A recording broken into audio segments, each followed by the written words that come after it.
woke up sound and strong this morning. A lot of questions on my mind. Is to you or is it way? Do we care? Do we worry about the way this world is going? About the million things I say? Do we dream of another world somewhere nowhere in the sky? Do we want to keep surviving? What about music? What about children? What about nature's quest to stay alive? Stay alive, we must listen. Stay alive, we must share. For a while, one must say, stay where is mine. Stay where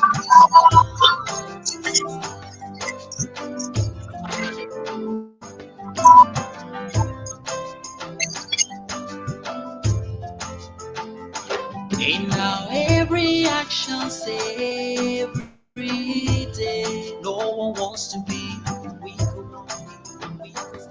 What's the price for the strong? Though we spill on grave or on blood, I'm right, we say I'm right. If history has taught us no lessons, is that we need to teach our children. Will the rebel be the strongest? What about music? What about children? What about instant and poverty? Stay alive, we must listen. Stay alive, we must share. For a while, one must say, stay where is mine. Stay where is mine.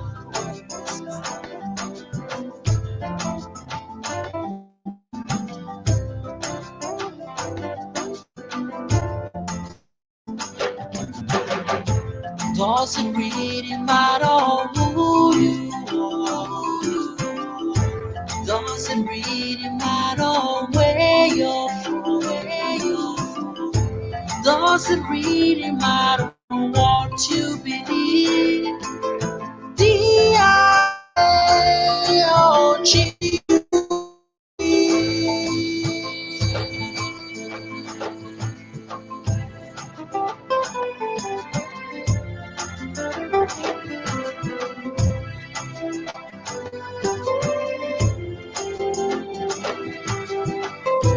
What about music? What about children? What about nature's quest to stay alive? What about music? What about children? What about air steps and poverty? Stay alive, we must listen. Stay alive, we must share. For a while, one must say, to stay where it's mine. To stay where it's mine. To stay where it's mine.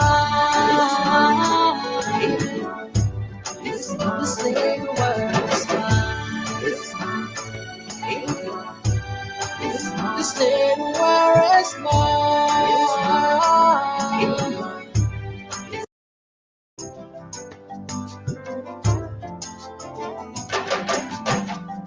I woke up sound and strong this morning. A lot of questions on my mind. Is to you or is it way? Do we care? Do we worry about the way this world is going? About the million things I stay? Do we dream of another world somewhere nowhere in the sky? Do we wanna keep surviving, surviving? What about music? What about children? What about nature's quest to stay alive? Stay alive, we must listen, we must listen. Stay alive, we must share, we must share. For a while, one must say, stay where is mine, where is mine. Stay where is mine, where is mine.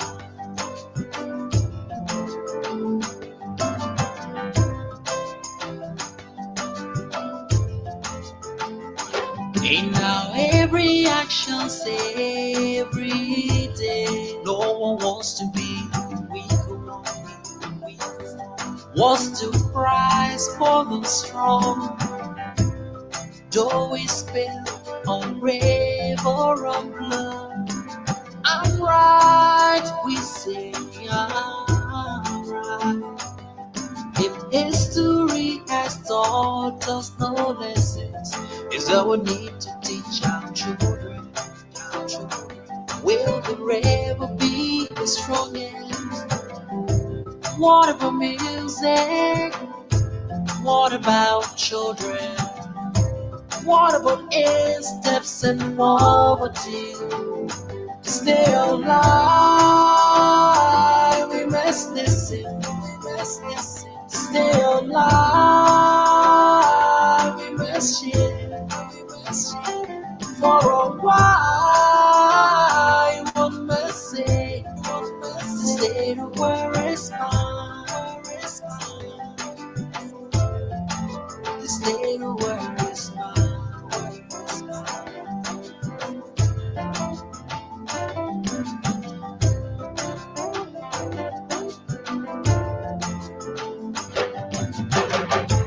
Doesn't really matter who you are. Doesn't really matter where you're from. Doesn't really matter what you believe.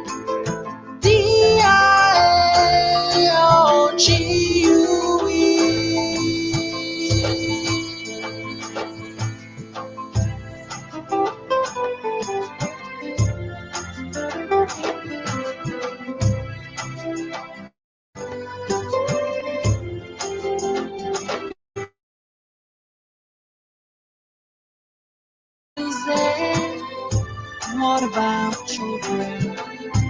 What about nature's quest to stay alive? What about music? What about children?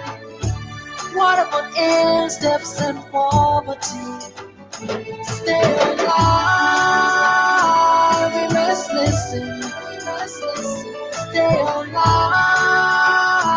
we must share, we must share. For a while, one must say, the state where is mine. The state where is mine. The state where is mine. The state where is mine. The state where is mine. The state where is mine. It's mine. It's mine. The state where is mine. The state where is mine.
sorry. I'm so sorry. So I think you guys are getting me now. I'm so sorry. I think I was muted. I was muted, and I'm so sorry for this. So first of all like to say welcome to this edition of Science and Society. I'm so sorry. I mean, I was just talking, but no one could get me. I want to appreciate my brother Famule for that. And this is very good. This is the essence of everyone all together. And I mean, this is togetherness. So welcome to the edition. I would like to ask you to kindly share the live video as much as you can, so that other people can also see what we're doing here. And that's the only contribution we want from you. Every time you come, please help us share our live video, invite people to follow the video. And so this is Science and Society as usual. I'm always here, Mohammed Kone, my other colleague, Madison Bonyo, and myself. We're always here on this edition. We've been joined by one of our guests, Lynchfield. Lynchfield is here. I will also going to also be talking about that. Uh, Normally we meet here on Tuesday and Friday at about the same time to discuss issue why science and society. We believe that the society and science are, I mean, they are together. There's no way we can be involved in the society that we can practice science. And so here on this platform, we discuss issues that are related to science that are very very important to our environment, to our community, or you could say to our society. So most of the time we host people who are actually making great impact into the sciences. Some of them are students, some of them are experts in their field, some of them are engineer, medical doctors, some of them are chemists, biologists. I mean, some of them are even teachers, science teacher. So here we discuss policy issue and way for how we can be able to contribute to our nation building back home. So it's not the kind of political show, even though sometimes we go hard on some issues, but we have our own political differences, but we're not into politics, we're into policy issue and career issue. How the younger ones that are out there can be able to can be motivated to do science, how they can be motivated to also do science in Liberia. We believe that in the next in terms of in 2030 the UN Sustainable Development Goal, there's no way that we can achieve this goal without building on STEM.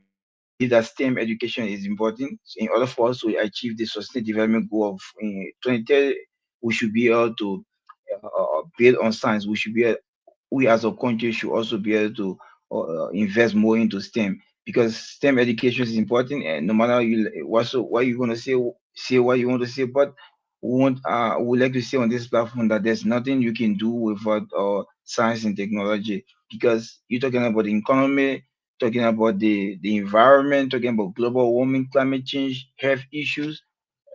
These are all issues that are linked to STEM. And if we as a country develop STEM, invest into STEM, we believe that the kids up there will be able to be motivated to do science. And at the end of the day, they're going to bring more.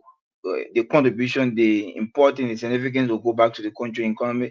It will go back to the country developmental agenda. And this is all we do here at Science and Society. We discuss the issue. So if you are just coming, or maybe you just bump into our video on Facebook or on YouTube, those of you watching on YouTube, we'd like to say welcome. This is the home of scientists, even the home of non-scientists also, because every human, I believe, is a scientist. Everyone, science have great impact on everyone. Everything you do in this world, you have to do science. So welcome and welcome to today's edition. We'll take first of all on the show. Normally, we take opening statement from our guests. They're going to be telling us the thing they involve with their opening statement. So first, we'll take a run. Most of our hosts going to say something, and before we can go to the guests. But on today's edition, we'll host two young individuals. They are from one of them who is already here. Lensuche Remy is from the Mount Kenya University in Kenya, in studying public health, and he also here with us. They're going to be giving us their area of constitution, what kinds of work can do, and the kind of things involved with it. And also we will also be hosting Joseph Pade. Joseph is also a student of public health from Jala University in Sierra Leone, and he also gonna be here to tell us what are the different things he's seen out there in Sierra Leone and also in Kenya. They see out there to tell us what we can do, what is the message they have for us as a Liberians and out there so that they can be able to. So they are here with us today, and today's edition will be very, very great. And by the way, we'd like to also, as a platform, to say congratulations to Remy. He just, I think he won something about the bodybuilding at the Mount Kenya University. We'd like to say as a platform, congratulations to him. We see the great work he's doing, and the team. And that's why it's good to be scientific. Bodybuilding as a whole is a science by itself. So as a scientist, the guy is doing something that even have to also do with science, observing your health, observing your the kind of the kind of exercise you do and stuff. Also have to do with with science. So we'd like to say congratulations to you, bro. Thank you for making your country proud, winning the kind of war out there with among thousands of people from Kenya. Some of them in whom you're not from Kenya and you were able to come at number one at the university. I'm so proud of you. I want to say congratulations to you, Remy. And before I can go to my colleague, I would like to also uh, reach out to some people. Mohammed Bar, my own friend Mohammed Bar, is in the US. Mo is in the US. He will soon be starting his PhD in environmental and sustainability. I will also want to say congratulations to him and also happy birthday to him. And I just saw his post before coming on here. I want to say congratulations to you, Mohammed, and happy birthday. This is one of the best birthday gifts. He was accepted into a PhD program, and he today is his birthday. I mean, just see how coincident it is.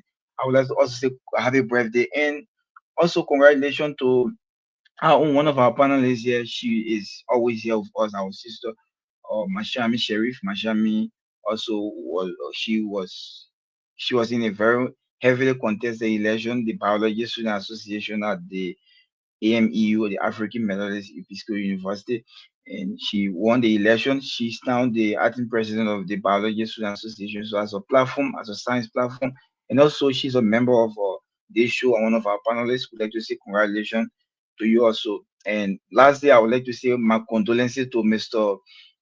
Ambassador Dudubo Momotelo. He lost his sister in the US, always following also one of our big brother. He always follow this show. And I would like to say my condolences and Lord keep praying for her and may in I'm a Muslim who normally say may Allah grant her forgive her sin and grant her paradise. So it just me the same thing probably if he is also a Christian, I think the meaning is also the same in Christian. So thank you so much, Mr. Ambassador, and my condolences to you last day. So I will go to Madison. Madison will be here to give us his expectation about the show while we're waiting. Pade to come on. Pade, I think probably I don't know what's happening. Uh, okay, so let's be St. Joseph is facing some issue. Let me see. Probably it can be settled for my end here. But I think the same thing with Ahmed. Ahmed is facing some issue. Ahmed want to come on, but Ahmed soon, but earlier he came on and he facing some issue also. So, uh, Madison, you can come in while I'm trying to resolve the issue of Joseph and myself. Mohammed, good evening and good evening to my own brother, Liswi Jackie Remis. But So, Mohammed is how you call it man J? So they meant Jackie, they meant J. I didn't know the meaning of this J. I mean, I just know him all the time. I've been knowing Lynchfield. I just knowing this. I just know in Lynchfield Remy, but Remy Jackie. It shows that you guys have a close connection. Mohammed. Mohammed Liswi has been in fact he became my brother at the sophomore in fact at the freshman level, and then we transitioned in fact from friendhood to brotherhood at the sophomore level, and now we are now like brothers from the same mother. So it is naturally everything about literally is in my hands. So I know the meaning of the how do you call it J. So what I'm trying to say is that we are happy again to be here to share our thoughts about science and society, making all of the necessary call to people who are in position to make changes in our society. And in our own weak way, we are calling on all of those who are in the position to make the necessary change. And again, I'm happy to see two of my brothers from down the line up here today to discuss our ideas and share thoughts about science and society. So, and I'm kind of anticipating a very fruitful discussion as usual. And we hope to have a very nice show tonight, Mohammed. Great. Most of our guys will be coming on. I've not seen Satamba Sa from Uganda. Sa should be coming also from Uganda. And also we should be having Edun Olu Besman. Besman should be coming also. The guys are also getting ready to come in also. Or Moana Khalil Kone is also not here. Rachel Taylor, they're going to be here, but I don't know if I can bring Emmett. Emmett is at the back. I don't know if I can bring Emmett on, but yeah, he can be like this. He don't have to show his picture, but he can be on like this. Emmett can be on like this so that he can just uh his picture is already showing in file, so it's good so that he can just be able to make the show interactive as we move on. So we'd like to say Emmett, welcome. Welcome, Emmett. I mean he jumped out again. I don't know what's happening I to think him I think and I think Emma is facing internet problem. That's what I'm suspecting. yeah. Yeah, so I will go, folks. I will also advise that you share the live as much as you can. Joseph too is also facing another internet issue. I hope that they're going to resolve this. I think this internet issue is not transferred to Martin neither. Lynch Street, they were so happy. Maybe probably will have one question on, but we'd like to encourage Joseph keep just change your location and much as you can. This is happening everywhere. It's not sometimes the app. This app is very sensitive. Sometimes when the internet just is not doing enough, it's not going to let you in. Sometimes it happen like this. So welcome guys, and I mean, first of all, I'd like to say welcome and folks. It's not time that we go into the discussion.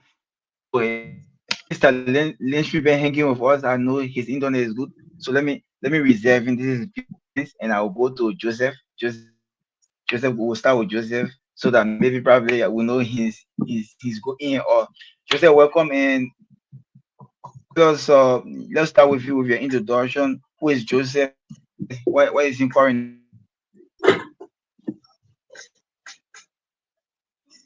Joseph, you getting us? You are muted, Joseph. You are muted. Oh, so Lynch, Joseph we is can go trying to to you speak. so that you can be.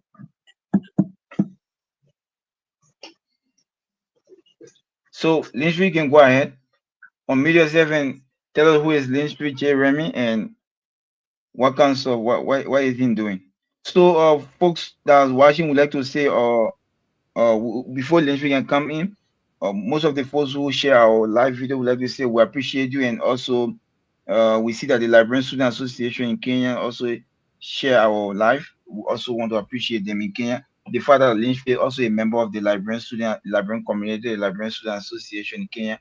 And we also want to make this public. We hosted one of their colleagues from the engineering faculty. You remember from the engineering from the what is the university, Jomo Kenyatta University, and he was here recently. We also like to appreciate them.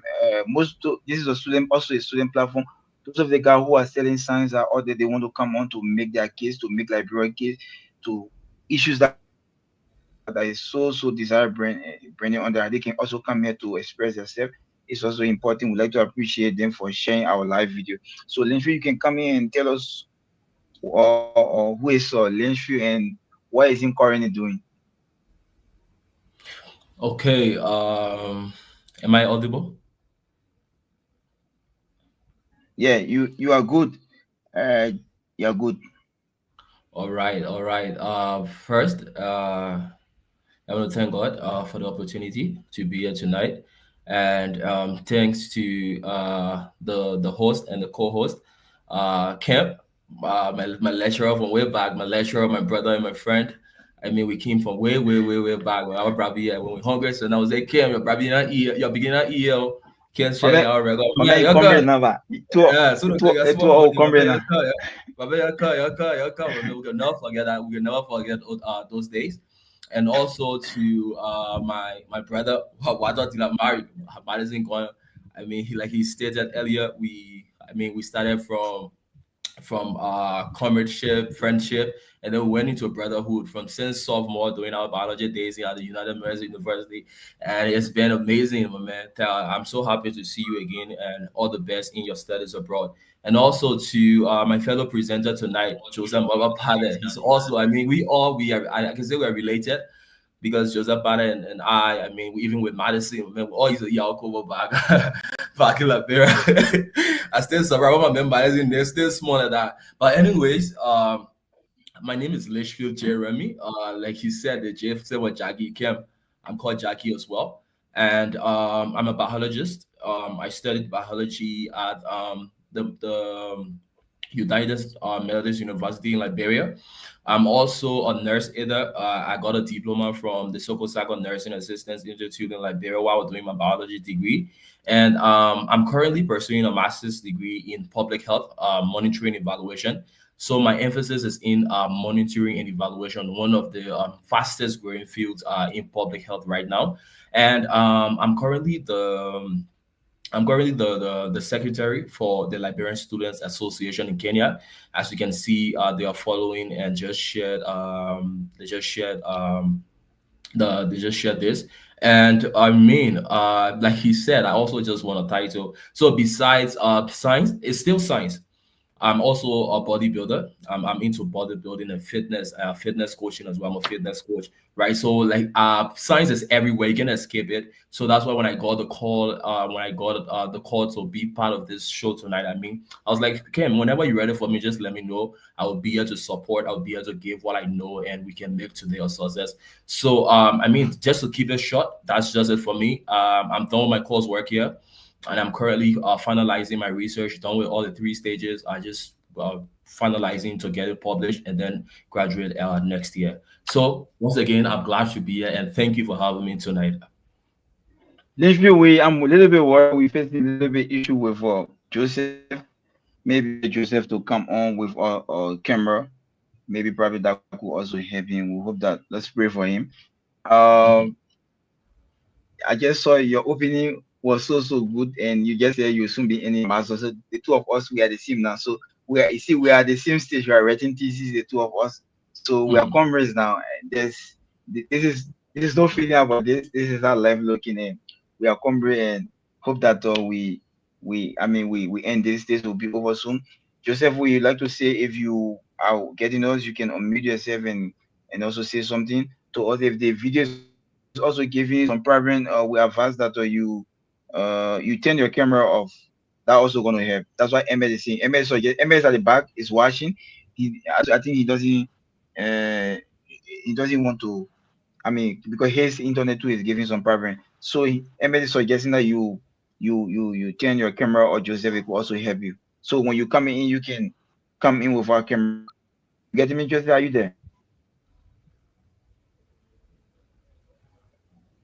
He said, Joseph, are you there? He's still facing the problem. So Joseph, you can come in with our camera. That's gonna help you. If you're getting me, maybe you monitor me from different devices. You can also do that. So I believe it will also help you. So Lynch, if you're able to test him, you can test him to let him know about it. Maybe he can Okay. log in, he can log out and come back in Yeah, with our I'm camera. It will there. also help. I'm getting you. I'm getting you. A pleasant good evening, everyone. If you guys are getting me, please tell me. We're getting you, but it's that it will take time. Sometimes giving you the information, the information, the echo reach you very late. So I don't know. We'll be waiting. So you getting us? You said, are you getting us? So literally, you can just inform him, just tell him, inform him to come on with our camera. It will also help.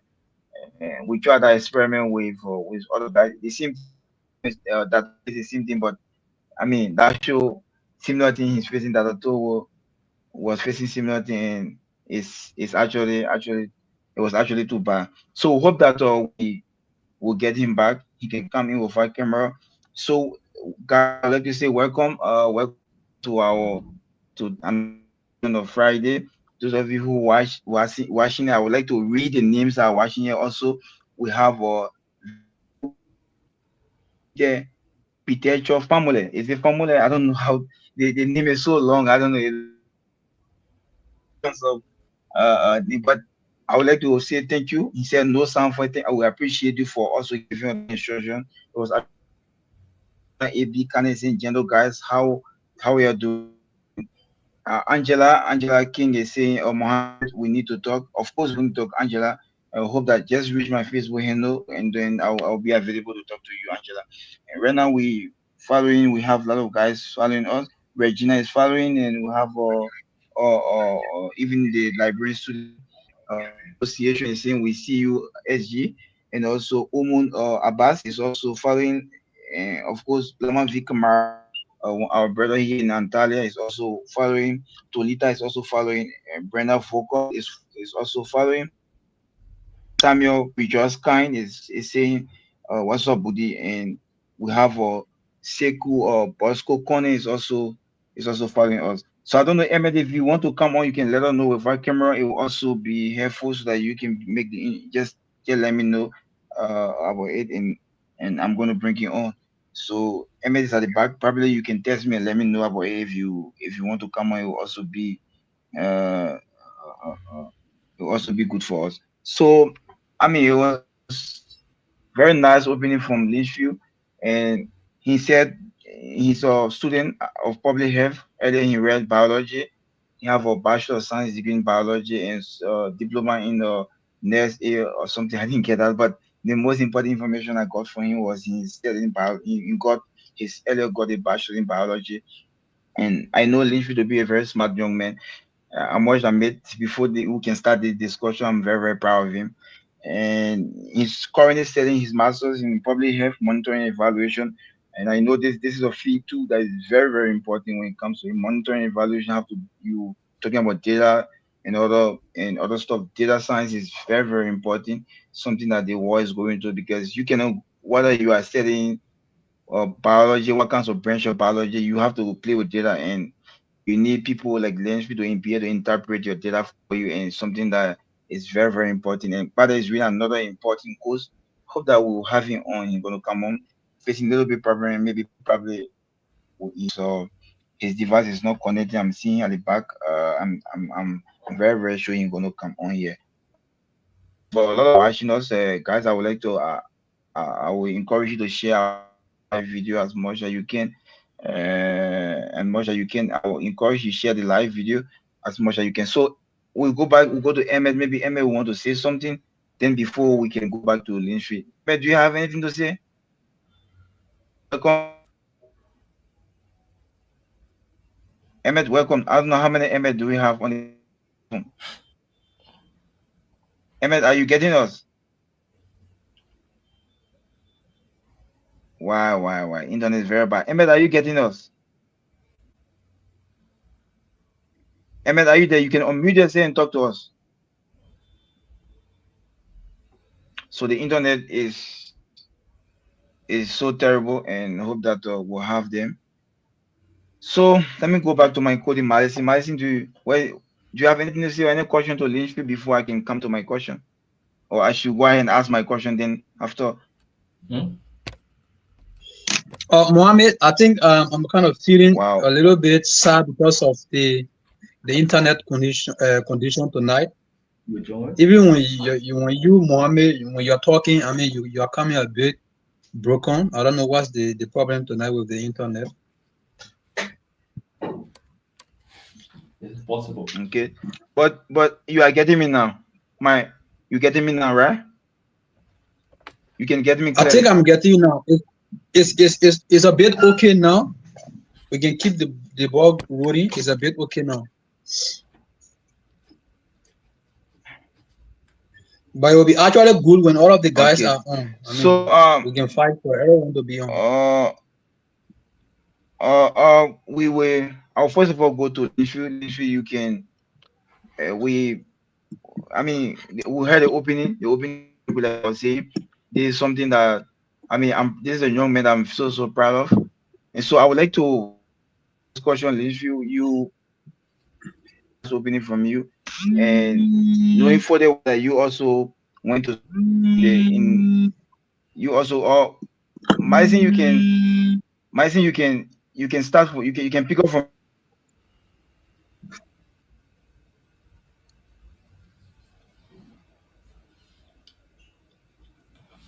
you can continue from here, Madison. Mohammed, I'm not getting Probably you. you can just Hello, continue from here, and then I'll meet up to Madison. Yeah, I say you Mohammed. can continue from here, and then I will. Okay, You getting me? Can you get me now?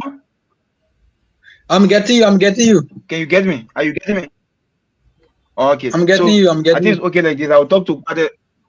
Okay, I'll talk to Pade. I think I have a call coming in, and then I will talk to him probably on how he can be able to come on. So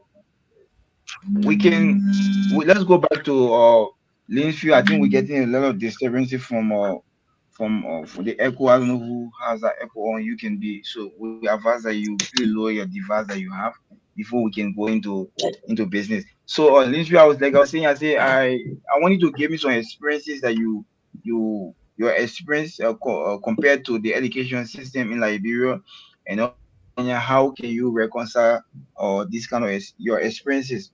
Knowing for the way that you also went to school in Liberia, you attended the United Methodist University, even going as far high school and coming back to Kenya, you went to school. You now a student in Kenya, not just a student, also a leader because you are into student activity at Mount Kenya University. What what is the difference so far comparing the both for schools compared to what's different? Okay. Thank you, Cam. Remy, are you getting So me? yes. I got the question. Yeah, okay, you can go ahead. Yes. So I mean, we are still in Africa, because we are still in Africa, but there's the east of Africa, and the education system in Kenya is one of the best in Africa. I mean, that's one of the reasons I decided to come on the side for school, and I mean, I've had so far a really great experience with schooling here, especially when it comes to the depth of when it comes to the depth of the content. I mean, what you pay for, that's what you're gonna get. Lecturers are always there, willing to provide what they need to. I mean, they're I mean, you what exactly you see on your report card or on your grade sheet or whatsoever. That's what you work for, right? I mean, it's been a really great experience for me and my friends here as well. I mean, something that we can take back home to Liberia. So when in terms of education, like I said, these people are a bit higher as compared to Liberia. Even though Liberia is doing pretty well because we have many of our comrades, we have many of our lecturers that have seen outside and going back, they're giving back to the system. But when you trying to compare the both of them, Kenya is far ahead. They are doing a great job, and I think one of the reasons they are doing a really great job is because of the monitoring and evaluation framework that they have implemented in their education sector, right? So these people, they do not just have this program, but they have officers. They have officers that come monthly. They come on a periodic basis to come and fast track if these frameworks or if these policies are being implemented, right? And they also try to get it back from the students that are studying to see. I mean, get feedback from we the students to see how effective this new method they have tried, how effective it is. Yeah. So my experience here has been great so far, and I mean, I have a lot to give back when I come to Liberia. Yeah. So that's it for now. Yeah, it's been a great experience studying in Kenya. So, are you saying the system in Liberia is different? The system in Kenya is different from Liberia. It's way totally different from Liberia. Is that what you say? It's Yeah. The study system. Mhm. like it's improved in Liberia. So why is Yeah, it why is the similarity like if you have to compare the education system in Kenya and Liberia as per your experience, what do you see similar in these schools? similarity. Okay, so I mean, of course, we all have some teachers. We all have some teachers that have control over the subject they are teaching, and there are also some teachers that will be a bit sluggish. Yeah, so I mean, we have some lecturers here as well that have similar problems as lecturers back home in Liberia, right? They don't have fully control over the subjects they are teaching. I think that would be one of the similarity between the both system. And like I said, it's also Africa. There's also Africa. It's not like in the Western world like you guys, but so they also have their lapses as compared to Liberia as well. But so far so good. You were also asking if the education system here is different. Yes, it is. It's a bit tougher as compared to Liberia. We have many students coming here. You need to take the first semester of your school to adapt because it's a new place to adapt to. Yeah, so coming here, in Liberia, we have see fill in the blanks, multiple choice and stuff like that. You're writing exams. But yeah, I mean it's full. I've never seen anything like that. Only essay. I mean you need to argue. You need to provide a lot of details when you're writing exam. Students that come here the first semester, it gave them a bit of difficult time, and then after that they readjust, put themselves together, understand where to study from and how to study, and then they can catch up.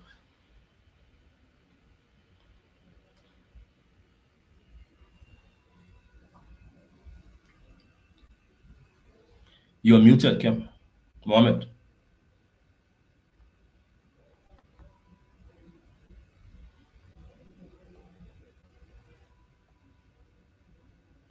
Mohammed, you are muted. You are muted. I'm saying we have Joseph on the line. Joseph will be talking to us from WhatsApp because he's facing a little bit of issue in coming on. So we will have him like this until he can be able to settle his issues in facing. And so let's a little bit and go to Joseph so that he can be able to be part of the show. Joseph, welcome to Science and Society. Yeah, thank you. Yeah, all of you. And we have come a long way. It's amazing to be on this very wide and beautiful platform. I'm very sorry. Joseph, you have to be a little bit audible so that Okay, yeah. I'm very sorry to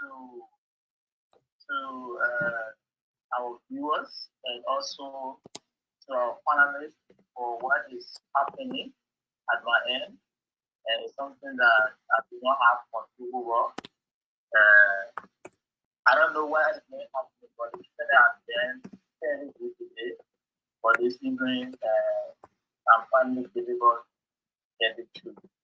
But it's important to make a way out of no way.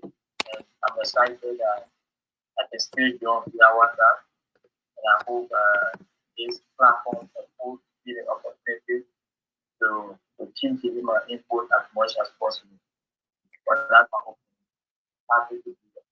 So Joseph, I mean, you also by way of a telephone, you also part a guest, and so when we started with an introduction, we want to know who is Joseph and what is he currently doing, and then why are you currently doing?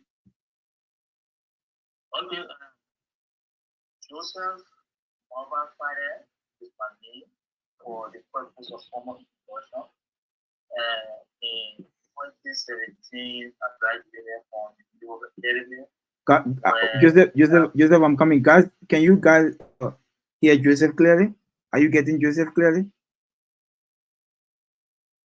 Are you guys getting Joseph? Mohammed, we are struggling to get Joseph that much, but at least a bit, but not that much. Okay, so Joseph, you can go ahead. You need to be audible. Yeah, sure. That's it. Okay.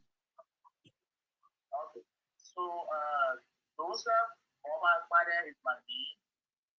In 2017, I was privileged to have graduated from the University of Academy in Montserrat County, Republic of Liberia, where I was a whatever in my quest for I wrote at the United University where I met my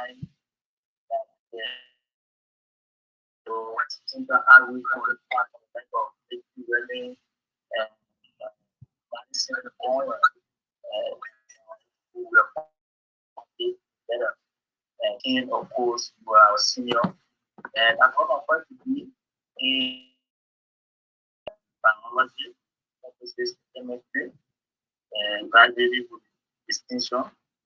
And in my quest to also excel on the ladder of education, I'm currently in the Republic of Sierra Leone, the nation of freedom of conscience. This place is really hot. In fact, I say it's close to heaven. But I'm pursuing my master's here in public health with emphasis in health knowledge and informatics. And I'm wrong. I hope everyone knows that I'm not wrong. Although I think the first person that created a master's before in voluntary evaluation, I will be the first individual to go back to like low for masters in public health emphasis in health knowledge and informatics. Joseph, you know, Joseph, you okay? You can go ahead, Joseph. You can go ahead. You were saying something, Joseph. Yeah, you were saying something. You can go ahead. But Joseph, why you also doing this this phone call? You can also use your, I don't know, you have what's the device you're using, whether it was laptop or your phone. Sometimes you can also try with your telephone. So while the other guest is discussing, you can also try again with your telephone, but don't come in with a camera. You can off your camera, and then I believe you're going to be okay. Because even the viewer are complaining that they can get you, but end your statement, and then you also try again, and we'll come back to you. But end what you were saying. So you can go ahead, Joseph. Oh, are you getting us, Joseph? Guy facing serious internet issue, even with the telephone call is an issue. So I don't know, but I'm so sorry. Hope that you will try when using that method I show you. I think it will work for you. But even with the WhatsApp, it's not still working for him. And so I'll go to Madison. Madison, probably you have any question for Remy, and you can ask him then so that we can be able to have. Yeah, Mohammed. Before asking my question, I want to I think you are in communication with mobile. You can let mobile know that trying with the phone to come on might be a bit helpful than using the computer, perhaps. So he can come on with the phone without using how do you call it, video call, and then let's see how it goes. So my question to my own brother Lishri. So Lishri, you've left Liberia and then you are currently in Kenya in pursuit of your master's degree in public health. I want to start with this question from the basic level. So we all were in Liberia. We experienced in fact we know our experiences in Liberia, and then looking at you now being in another environment. Maybe mommy might have asked that question. I don't know whether the question might be similar or not, but I think I can ask. If it is similar, you can then give an answer that you think that will be best. So I want you to look at the two environment, comparing the two environment. I mean, how do you take the Liberian, I call it Liberian school system to be, comparing that to the school system there in Kenya? Okay, so this one I'll just be abrupt because I previously mentioned when Mohammed asked, as compared to Liberia, the education system in Kenya is a bit better. It's more stronger. I mean, Kenya has one of the best education systems in Africa. Yeah, I think they are third on the list, I guess. Yeah, so comparing it with Liberia, Kenya is a bit above. Liberia in terms of education. So I think the industry said answer that question when I asked him. So do you have any follow-up question by listening to that? Okay, so Mohammed, knowing Lishri is the Secretary General of the Liberian student community there in Kenya. So I would like for how do you say Lishri to give us more info about their activities, how the organization is being run, and how it started. Maybe he can give a little historicity of the organization and what they are into there in Kenya as a Liberian student community. Okay, thank you, Madison. So, as previously stated, the General Secretary for the Liberian Students Association in Kenya. So, the Liberian Students Association is just basically trying to put young Liberians, even the old ones, yeah, let's just say all students in Kenya, trying to put them together. You know, we all left Liberia, and we our only family that we have here. Most of us don't have any relatives in this country, right? So when we came last year, we met the organization, but it was a bit inactive, right? They just had a name, and the only thing it had was the constitution, right? And I mean, even the meeting was a bit difficult to even have a meeting and stuff. So few of us who saw the need to give back to our communities, or to be able to just use our leadership abilities in the best way of our comrades, in the best interest of our comrades. We decided to I mean, just try. So we decided to come together. My brother Ali Tue, he then vied for the presidency. Well, of course, he won, and then I was nominated as the secretary, and then we form a team. We form a team of about 9 to 10 members who are there, who are currently serving the Liberian students in Kenya. So we try to be here for one another, because Kenya is another country, right? We have some people that come here, they get stranded. You know, some people are kind of facing some problems with their visas, their students pass. They're facing some problem even with school and other activities. We are here for them. We are the voice for the students here. So we try to meet once every month, if which is the third Saturday in every month. We even meeting tomorrow as a student body. We come together and then try to push other agendas forward. Not just We are not just here for school, but we also here to socialize. We also here to learn few other skills, you know, cultural skills as well. So we try to blend, share. We just share our experiences over time, and we can see how we can be a help to one another. There's some people that hear the research giving them problems, you know, giving them hard time. So we have other big brothers who are pursuing their PhDs, who have other comrades that can be able to help. So basically, the association is just here to support. We are here to support the interest of each and every student here in Kenya. And by next month, we will be having an election. We currently have the vetting process ongoing. We have an election by next month. I mean, we've already served. So we're trying to give the new group of people a chance to also give back to the society. We also have our awards and dinner nights that we are trying to plan and put together right now. Yeah, so that's just basically what the Liberian Students Association in Kenya is. Yeah, thank you.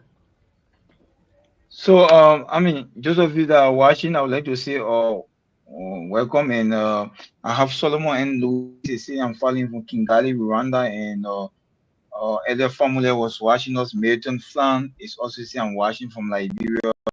John Daros Manuel is following. Nuopo Koto is watching from Juja, Kenya.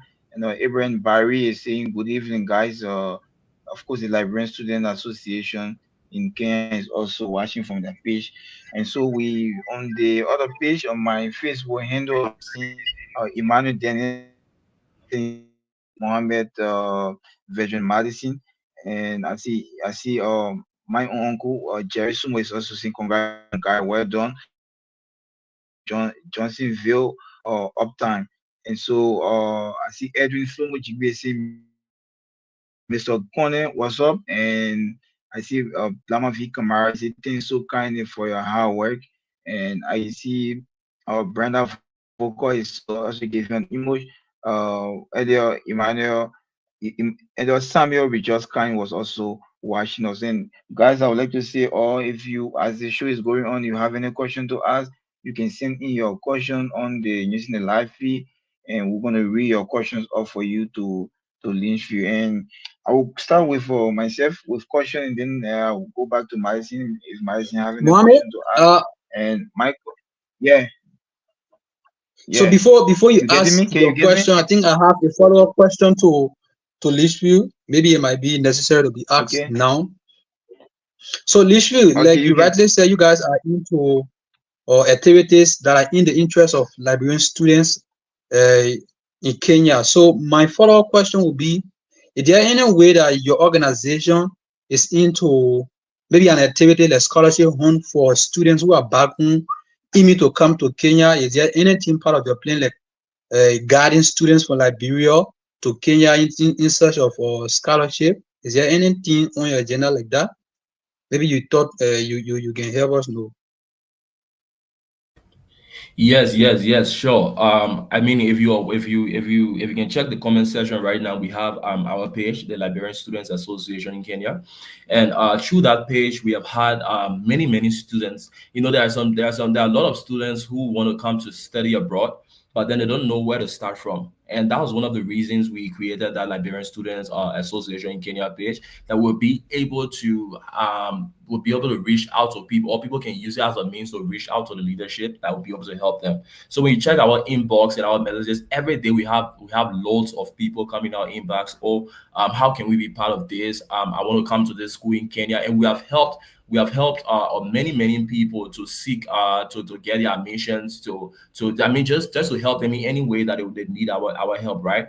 But we also we do not have our hands around scholarships or whatsoever. So what we do is that we have some group of Liberians here that are on a scholarship. We have some groups of people that are here. So what we do, we try to link you with these people. So if you're in need of a particular scholarship and then you have all the requirements, the financial secretary is following Newport. Newport Kotu is there. He's on one of the scholarships here in Juja, at the Posty. So we have linked some people with these guys that are there, and then they show you how you can apply for these scholarships. But for us to say, we have these tons of scholarships that we can give back to Liberians, no, we can't do that. We just link you with the people that will be able to show you how you can apply. And many have benefited from that as well. And through our platform, a lot of Liberians that were struggling to even get acceptance, that were struggling to even get their admissions in schools here in Kenya, we have been able to help them. I personally have helped many persons or many people here to get here from Liberia, and now they are here studying in Kenya. So that's just basically, yeah, the job that we are doing. We do not give the scholarship, but we create you with the opportunities to get them and put you in line with the people that can help you. Are you okay, Madison? It is satisfying. It is satisfying. I'm okay. Okay, so the answer the question was a very good question. That question was very good. And so I would like to ask a Sure, bit of sure. a personal question. I will ask the my question has to do with then so your journey in public health so far. How did it start? Because like there should be something you may have planned from from the start. Probably you had second thought about it. How did you got inspired to do public health? Okay. So that's a good one, Mohammed. So like I said, my first degree is in biology, and we all are aware, even our followers, where once someone has done biology, it means they want to go medical school. Once someone has done biology in Liberia, it means they want to enter the medical school. But because of because of how our country is, having only one medical school, the medical school cannot attain all of us. Yeah, I mean it's tricky. Even my brother, right, has their brother, he won't go medical school. Yeah. So the medical school cannot attain all of us, right? It can take all of us, right? So we started finding other means. From a very young age, I wanted to become a medical doctor, right? I really wanted to become a medical doctor. So I started asking some questions. How can I become a medical doctor? I got recommendations from mentors. Studied biology and chemistry. As soon as you're done with your degree, you read a medical school entrance. It sounded so simple and easy until we got you with a biology degree. Then now to enter the medical school, man, it's that easy. Some of my brothers, men that I trust men are writing a medical school entrance, but man, they can't even make it. So public health for me has always been a fallback plan, right? We are young people, always have plan A and plan B. If plan A don't work, you can just sit down, put your hand on your head and start crying. Always have that. That's something I would tell people every time. Don't just have a single plan as a young man. Always have plan A and plan B. Have a fallback plan. So if plan A do not work, you can still go and maximize your potentials on plan B. So, like I said, public health has always been a fallback plan for me. I said if I do not enter the medical school, I will pursue a master's degree in public health. So, what brought about the monitoring evaluation in public health, right? I mean, once you're in Liberia and you hear someone is pursuing public health, everyone in Liberia that is pursuing public health in Liberia, they are pursuing it in epidemiology, right? Disease control. Majority, everybody, disease control, disease control, disease control. So, I mean, I was eager to know, because right now when you're doing something, you're just going after what you're passionate about, but you're going through something that will be able to provide, I mean, for you as well. You'll be going after something that will be able to, you'll be able to use to give back to your country. Majority of the people that I know are doing public health, epidemiology. So I was like, let me do something different. So I mean, I started reading, and then I came across monitoring evaluation. It sparked an interest in me, and then I did more research, and then I mean, I started searching for schools that were offering it. I applied, and then I got accepted. So that's just a summary of how I got here today. And I mean, it has been a really really great journey so far. Thank God, I've been able to. Now I'm almost done. I'm almost done with everything, and by next year, I should be a master's degree holder by God's grace. Yeah. So that's just how I came here and found myself reading public health monitoring evaluation.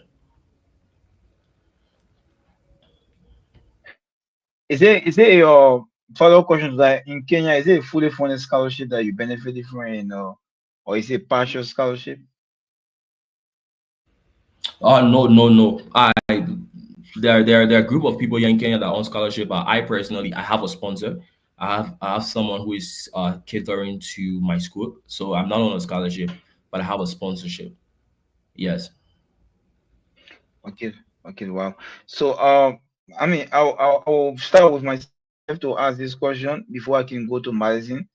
And this has to do with your course is studying, the kind of course is doing. Probably have a concentration in monitoring evaluation. And earlier I said this is very important because the whole world is currently rely on research, and you cannot do research without data, whether be experimental research or maybe it's something you go into the field to do. You need data, you need to look at numbers, and it's something that is very very important. And so, I mean, we want a clearer picture. Maybe the students that you will have some people watching, some of them are undergraduate student. They want to get a clear picture. The first thing I wanted to make the public to understand what public health practitioner mean, what kinds of work they do. And also I also wanted to give us a clear picture on someone being a public health practitioner and with concentration in monitoring evaluation. What is actually this what kinds of work they do, and where can they work in countries like Liberia. What kinds of entity can you be able to be work with, and stuff like that. All right. Thank you, Mohammed. That's a really good question. So I believe a lot of us we are already familiar with what public health is. I think the new term here would be the monitoring evaluation, right?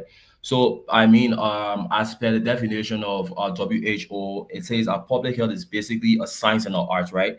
It's an art of preventing disease, prolonging life, and promoting health through organized community and individual effort, right? So that's just basically what public health is. So I just like to create this picture in the minds of people that are following. Public health is we have medicine, we have the medical doctors. So public health is basically preventive medicine, right? Public health is preventive medicine. We have the doctors, when you get sick, you go to the hospital for treatment. But a public health practitioner will not wait for you to get sick. These are the people who will give you the instructions. These are people who will tell you what to do not to get sick. Yeah, so this is just basically the work of a public health specialist on the preventive side of medicine. We are all like medical doctors, but prevention or doctors. Yeah, so that's what public health is, right? So what brings monitoring and evaluation in the picture of public health? So public monitoring evaluation is just to ensure accountability. So this public health practitioner usually come up with programs, usually come up with projects. The programs like, for example, if there's an outbreak in the country, you have public health specialists and practitioners coming around, forming a framework, implementing a policy, coming up with projects and programs that will be able to help train these medical doctors, train these engineers, train these researchers to find a way to alleviate that particular problem. So in alleviating that problem, you need a system or systematic process, right? So that process will involve the collecting of the data, analyzing the data, and also using that data to measure the program performance and outcomes. So that's just basically monitoring evaluation. Monitoring evaluation helps you to collect that data, analyze that data, and gives recommendations. It's all about accountability. Nowadays, there is no way you'll be applying for a grant or for a project without monitoring evaluation. Monitoring evaluation is one of the fastest growing fields in research right now. Even as a researcher, you will need a skill in monitoring evaluation. You need a skill. You need to monitor you need to monitor the progress of that work and also give accountability. Evaluation is like Evaluation is at the end of the project, right? Monitoring is a prolonged is a prolonged process that keeps going during the stage of the project. So that's just basically monitoring evaluation in short term. It's about accountability, it's about giving recommendations, it's about tracking the effectiveness, tracking the sustainability of the project. So, Lindsay, if now the war is currently fighting to every country around the world is fighting to reach the sustainable development goal target, which is the SDGs, and we should be able to what contribution a public health practitioner I know in the health sector, what contribution, what making it so important in this in achieving this goal, meaning with the goal that talks about good health and well-being, and also when it comes to countries like Liberia, uh what area, what sector do you think you can be able to apply the skill that you have talking about your concentration, monitoring, evaluation, and what sector can you be able to apply those skills, and how you can be able to, because like now the voice, like I said, talking about fighting meeting all with the sustainable development goal, and also with now we also at the same time fighting diseases. We saw the mpox virus. America also just invested a lot of money into the mpox virus in Africa. East Africa, we have a lot of fight against the mpox virus. Earlier, some years back in 2019, we have COVID-19. In future to come, we may be able to have some fun. We'll talk to that. We'll also be able to go into that. You as a public health practitioner, what are some of the your ideas as a young person that you think Liberia can do? We want to go to that. But the question is, how important is this career in the fight in the fight of meeting the target of the sustainable development goal, and what are the area you can work in Liberia? What are the entity you think you'll be useful after study if you come back? Okay, thank you for that question, Kim. So, I think I would just try to rephrase that question, or rephrase the way I'm going to answer. So I would say, like, how M&E can transform Liberia's public health, right? I think that's what you're trying to ask. How monitoring evaluation can transform Liberia's, because for a very long time, Liberia hasn't implemented this monitoring evaluation in most of their public health activities, right? So some of the potential benefits of monitoring evaluation in Liberia's public health sector, I mean, one is the disease surveillance. One is the disease And surveillance, like I said. So we all know early detection and the response to outbreaks, that's disease surveillance. So it's just basically monitoring and tracking the tracking the diseases before it even happen. When you start seeing some cases of diseases, you start tracking it. You create a team that will start tracking that'll start tracking this trend of this disease. And how can that be done? With the knowledge of monitoring evaluation. You need monitoring evaluation experts. I mean, to start tracking these diseases before it can even become an outbreak. Another one is that the prevention of diseases, monitoring evaluation is very, very pivotal when it comes to that. Like malaria, like tuberculosis, like COVID-19 that was flooding all around.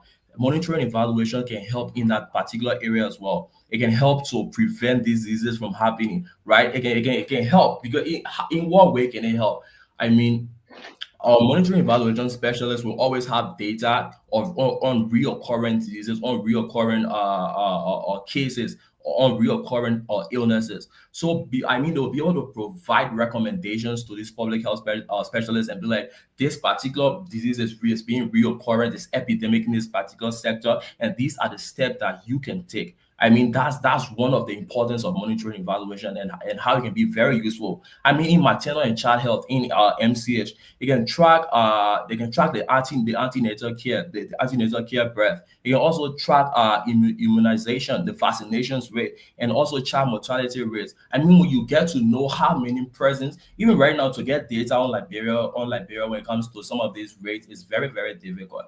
So with more monitoring evaluation specialists in the country, you'll be able to get data on these things that will be able to provide recommendations to many cases and even to researchers. Another one is resource optimization. So what is resource? It's just about targeting the undeserved areas with limited healthcare access. So monitoring evaluation, like I said, it gives it wants to monitoring evaluation wants to see how effective this project has been and how is this resource that is being given for a project, how is it being mobilized, how is this resource being utilized in this particular place. So these are just basically few key points of monitoring evaluation that can be able to help in the sector of health in Liberia.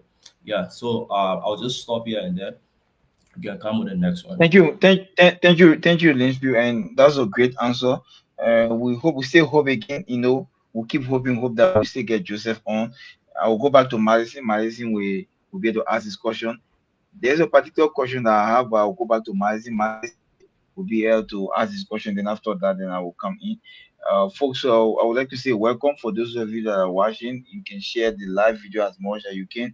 Most of the time, this kind of show people can don't have interest. I know this because of it's not political. We are not going social, but our fans that we get used to this because this is about our life. This is about something we do every day as a human being. You cannot do science without your life. Your life is you cannot do you without science you will not be able to live as a human being.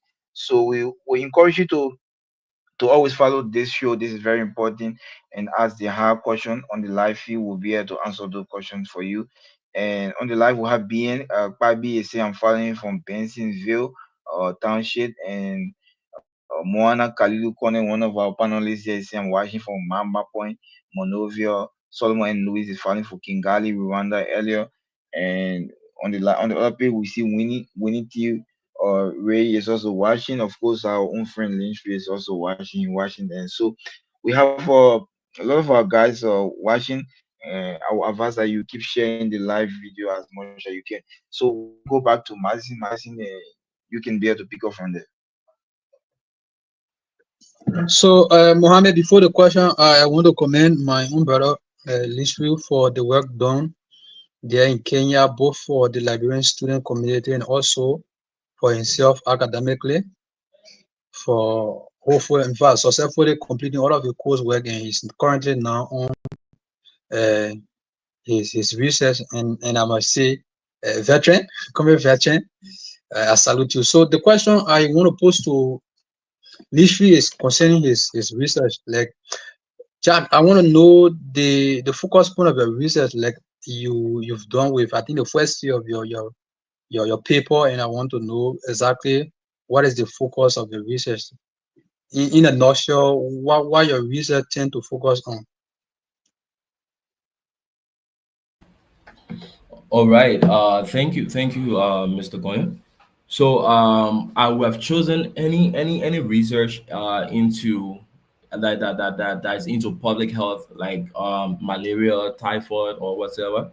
But I decided to choose a research that has to do with what I'm specializing in, which is monitoring evaluation, so I can get it in depth, not just the theoretical aspect of monitoring evaluation, but also the practical aspect.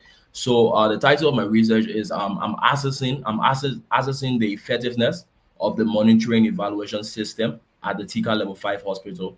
So the TICA Level 5 hospital is a hospital that is closer to school. I mean, this is almost like the school's hospital, right?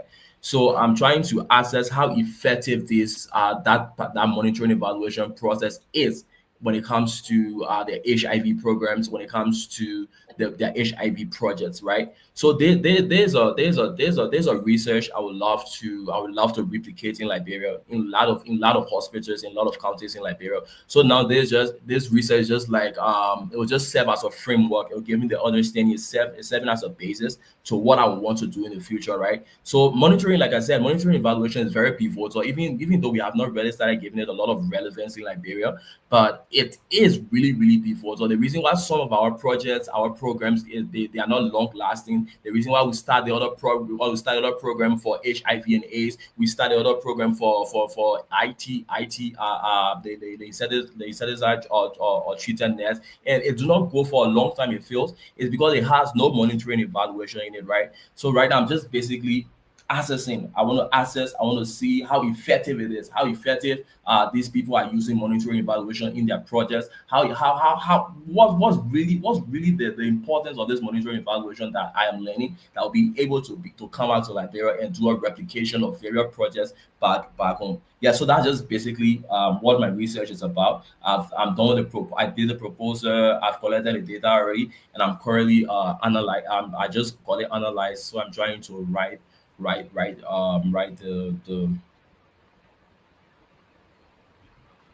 S- Any any follow-up question, Madison, do you have to him? No, no, no, no, no, no. I'm okay. Yeah, I'm yeah, okay and for I now. have a Question will question to come that. later. Yeah, and I have a question to that, Lindsay. This is very important. Most time, students do research. Sometimes they don't.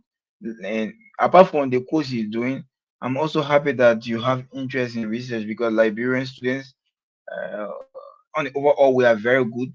I mean, no doubt about this, but we are not good in research, because research come with rating, they kind of rating star, and it also come with a whole lot of data collection. There are procedures that you use in collection of your data, avoiding the step. I hope to see you being useful in Liberia, because this is very important, and not doing it the other way with Liberia, and also helping to improve the system. So I will ask this question to you, and this is a question that is very, very important. It had to do with what you were just saying about your research. Your research is about HIV. How did you come up with this topic, with this area? How did you find interest? Is it because of East Africa? Because I mean, I've been hearing this. I've not read data on this before, but I've been hearing this in East Africa, that there are high rate of HIV and AIDS patient in that area. Or I mean, is it because of this you chose this topic, or what? You are Yes, muted. yes, Yeah. yes. Yeah, sure. Once the data is available for research, it makes the process easier, right? And you heard right, even though you have not read it, but HIV is very prevalent in this part of Africa, especially in Kenya. HIV, the rate of HIV is so is high, it's skyrocketing. So at the hospital, they had so much data on HIV and AIDS. That was one of the reasons. Yeah, that what fueled my interest. That what fueled my interest. And I'm like, okay, since these people have and their programs for the HIV and AIDS is very, very effective. I mean, they have high rates, but you find out that a lot of people are not dying with HIV and AIDS. A lot of these people that have HIV and AIDS are living very healthy lives. A lot of these people that have HIV and AIDS, you cannot even tell the difference until you go to the hospital. Even when you go to the hospital, they tell you the person Joseph, get stay AIDS. on. I know you're on. Just stay on. Yeah, you can go ahead, Lynch. Go ahead. Yeah, even when you go to the Go ahead. hospital and then they tell you this person has HIV and AIDS, or the person have the virus, you'll not believe it because of how healthy they look. So I mean, there's a reason why these things is going right. It's because of how effective their program is. It's because of how effective their HIV and AIDS program is. So that sparked an interest in me. I'm like, why is this people program really effective? You know, even though they have a skyrocketing rate of HIV and AIDS. So I'm like, okay, it's because of their monitoring evaluation. It's because of their monitoring evaluation in their program. So let my research be based on this to see how effective. Let's see the systems. Let's see the frameworks they are using. Let's see some recommendations that we can get from this or give to this that will be able to carry back to Liberia and do a replication. Yeah, so that's what sparked my interest in this whole HIV and AIDS. But yes, HIV and AIDS in East Africa, maybe get them, but I try to tell them is really high. Yeah, it is. It's very prevalent in this part of Africa. You are muted. You are muted, Mohammed. Wow, so this is very much interesting to know that HIV is on the high increase in East Africa. I've been hearing about this. A lot of my friends study in Kenya, some of them study in Uganda, and they always say this. So I'm so also happy to get this confirmation from you as a public health practitioner also. So I will go to Joseph again. Joseph is on the line WhatsApp. It will be doing like this so that he can be able to make his even on WhatsApp, he's facing a little bit issue. And my question to Joseph would be generally about the course telling Joseph. Let know about your area of concentration in public health. I know he's studying public health in Jala University, and so let us know what kinds of public health are you studying? What branch of public health are you studying, Joseph? Yeah, thank you again, Ken. It's good to join you guys. I hope everyone getting to ask those on the show if they are getting. Yeah, everyone getting you. I'm very sure everyone getting you. But you have to be audible a little bit. All right. Okay. Yeah. So for my area of public, of course, is the umbrella link for specialization in public health. For example, in Nigeria, some people specialize we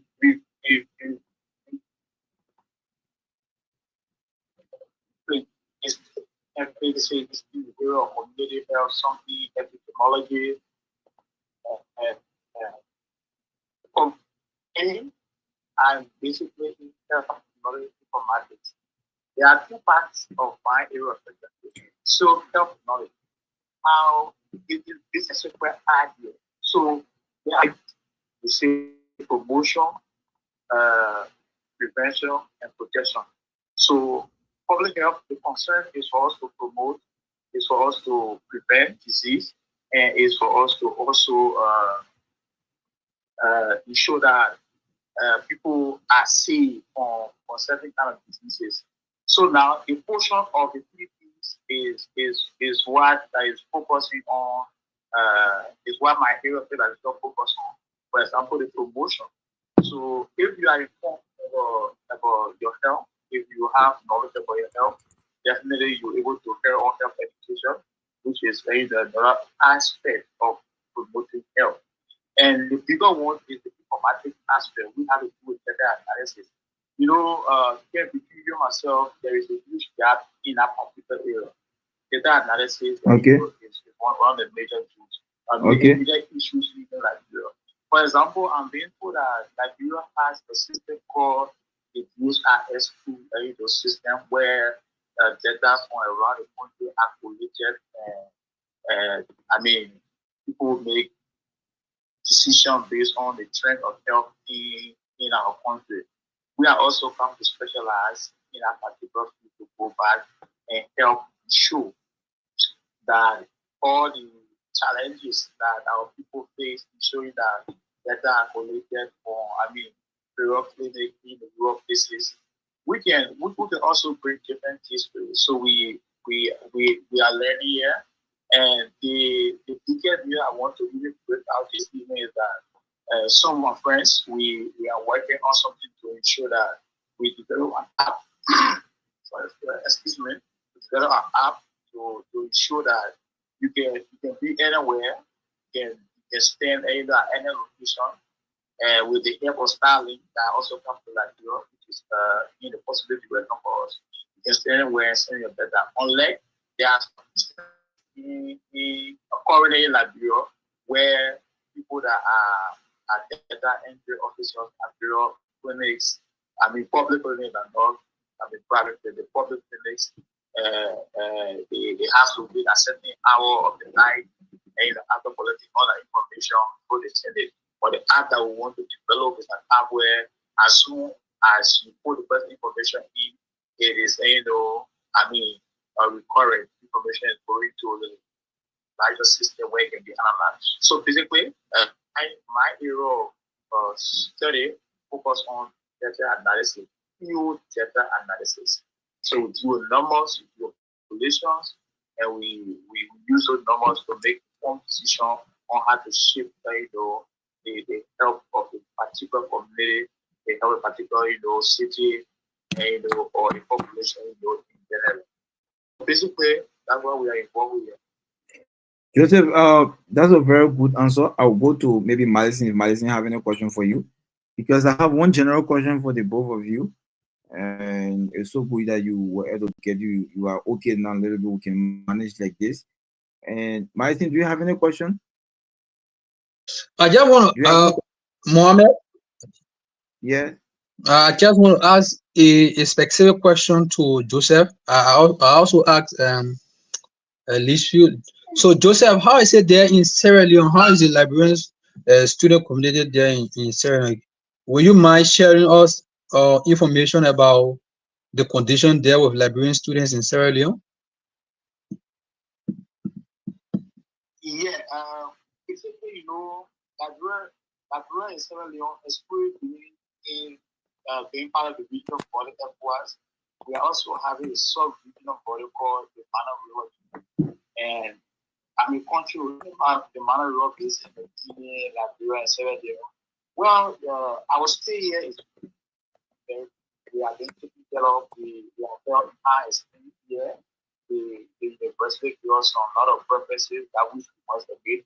And I was telling this student yesterday, we were able to meet with the president of Liberia students and studying at the university. We met with our president as you may be aware,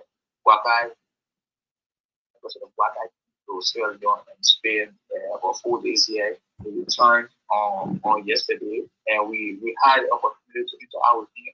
It was very amazing.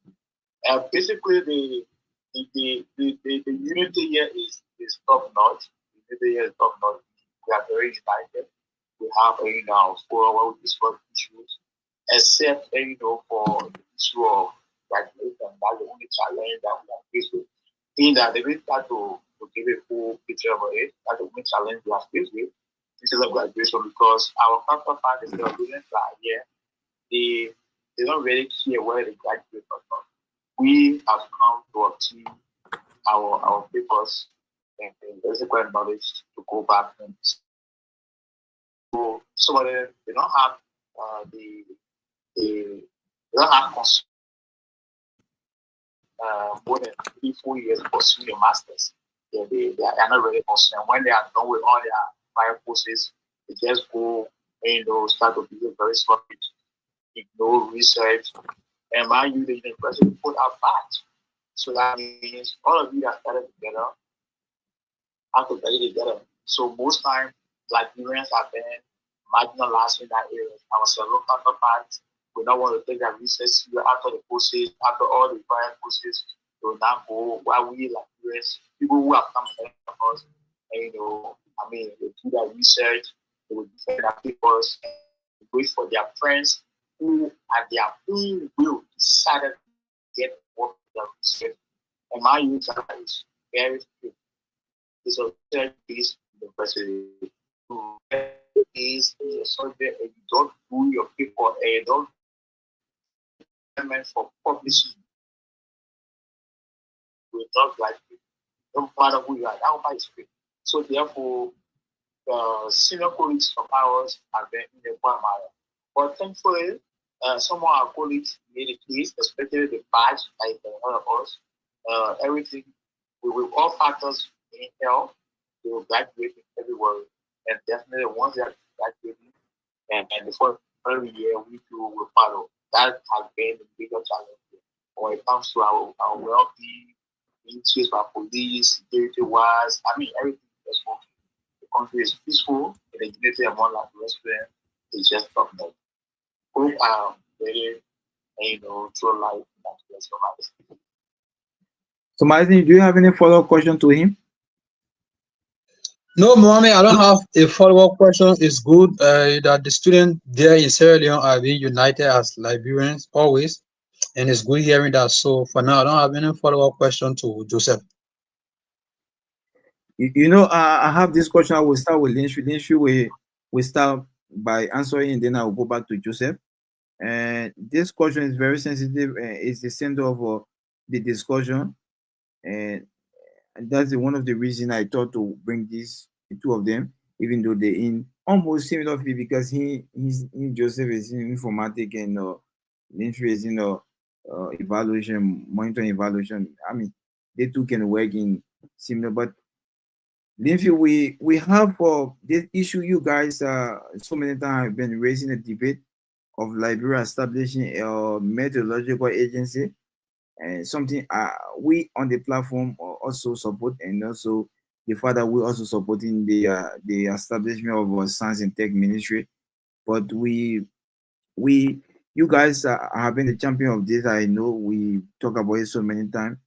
I will start with you. Why Liberian need a meteorological agency? Linshu. Yeah. Thank you, Kem. So yes, Yes, we're getting you. You can go ahead now. mhm.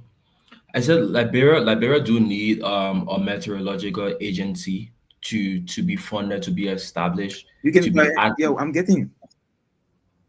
Yes, I said Liberia do need a meteorological agency to be funded, to be established, to be run. I mean, because so first, before we diverge in giving a reason, let's first understand. So a meteorological agency is just basically an organization that is responsible, right, for analyzing, for monitoring, and also providing information that has to do with the weather, the climate, right, and also other atmospheric conditions.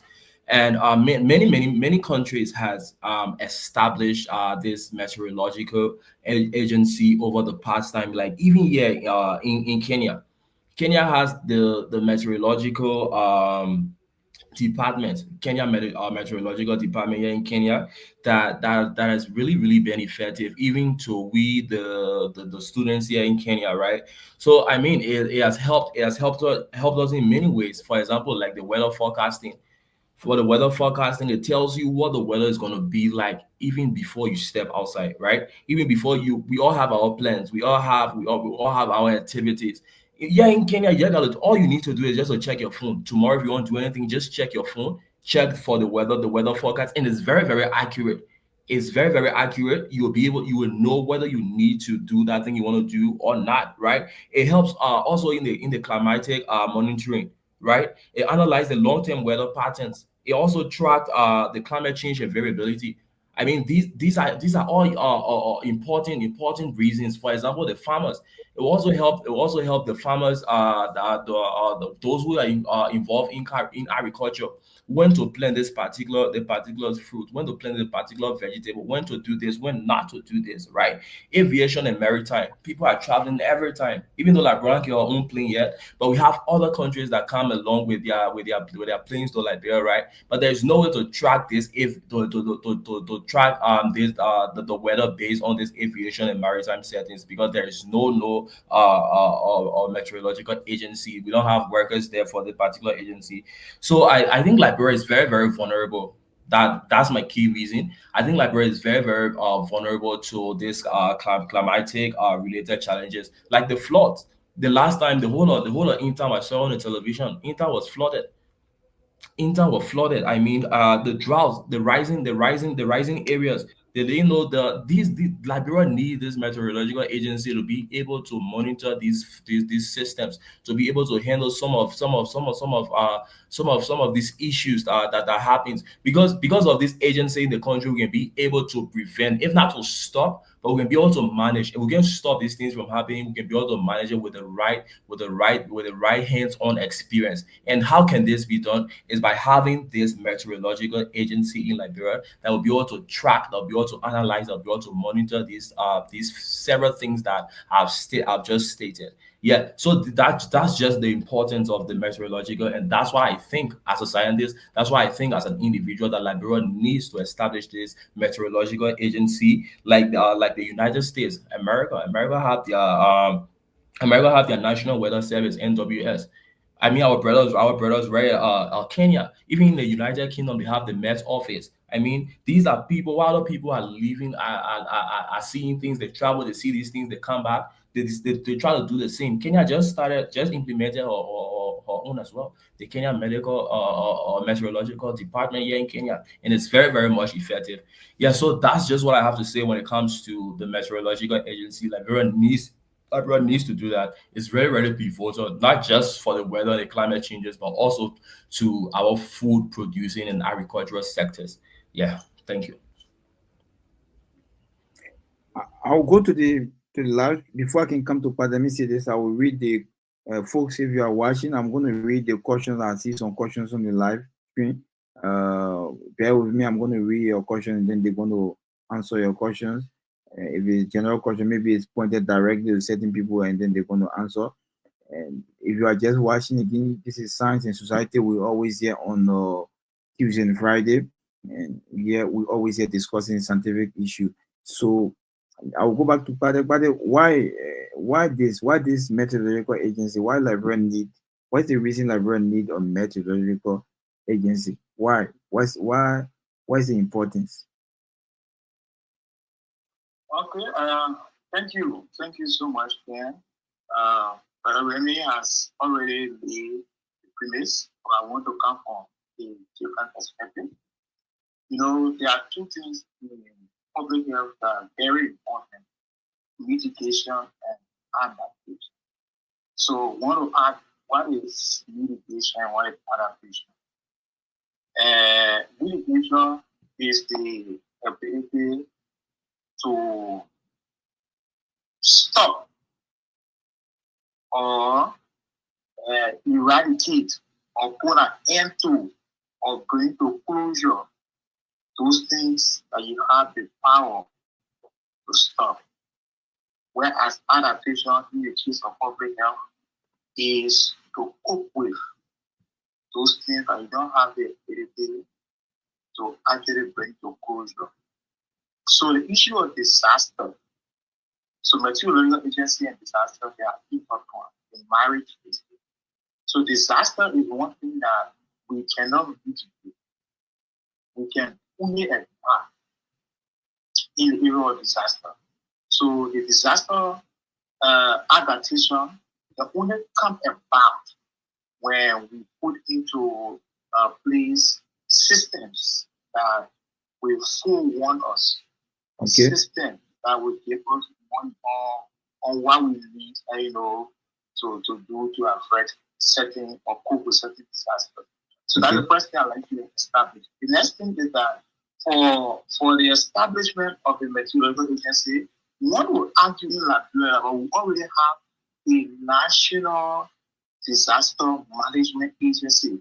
Then why now do we need a meteorological agency? So this is where I want to keep the difference between a meteorological agency and a disaster management agency. Okay. So the key difference between meteorological agency and disaster management agency is that disaster management agency, it focuses on three major things.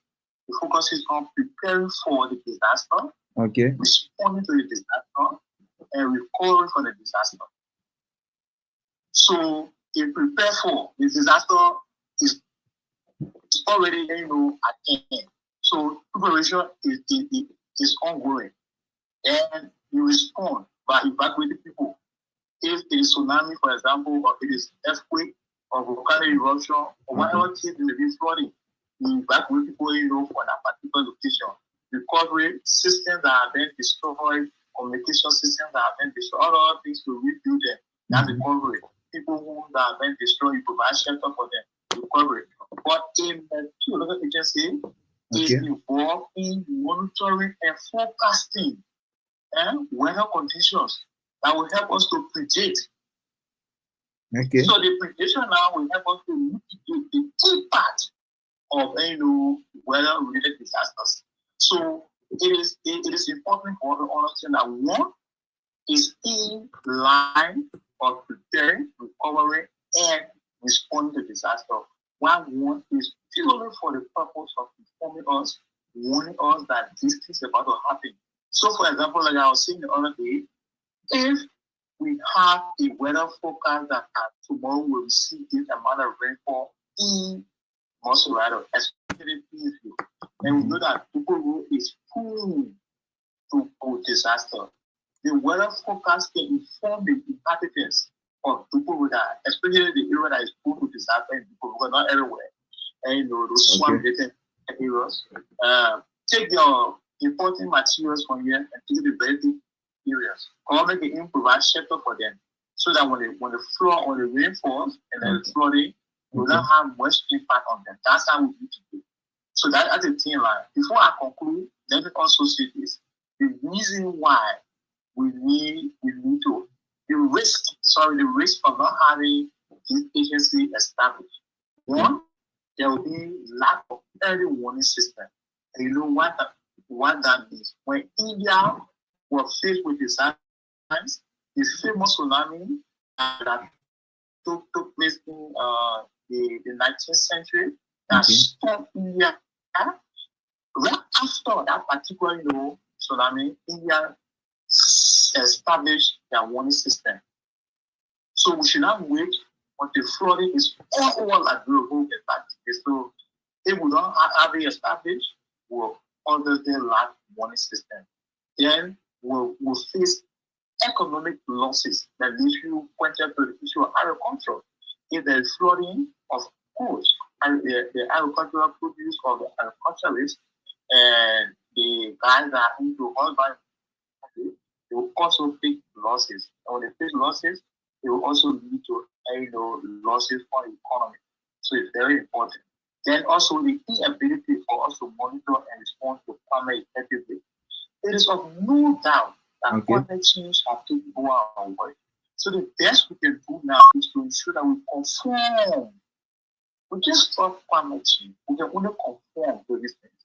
Okay. So how best our new organization can conform, it will also help us. So that's the risk of not having it established.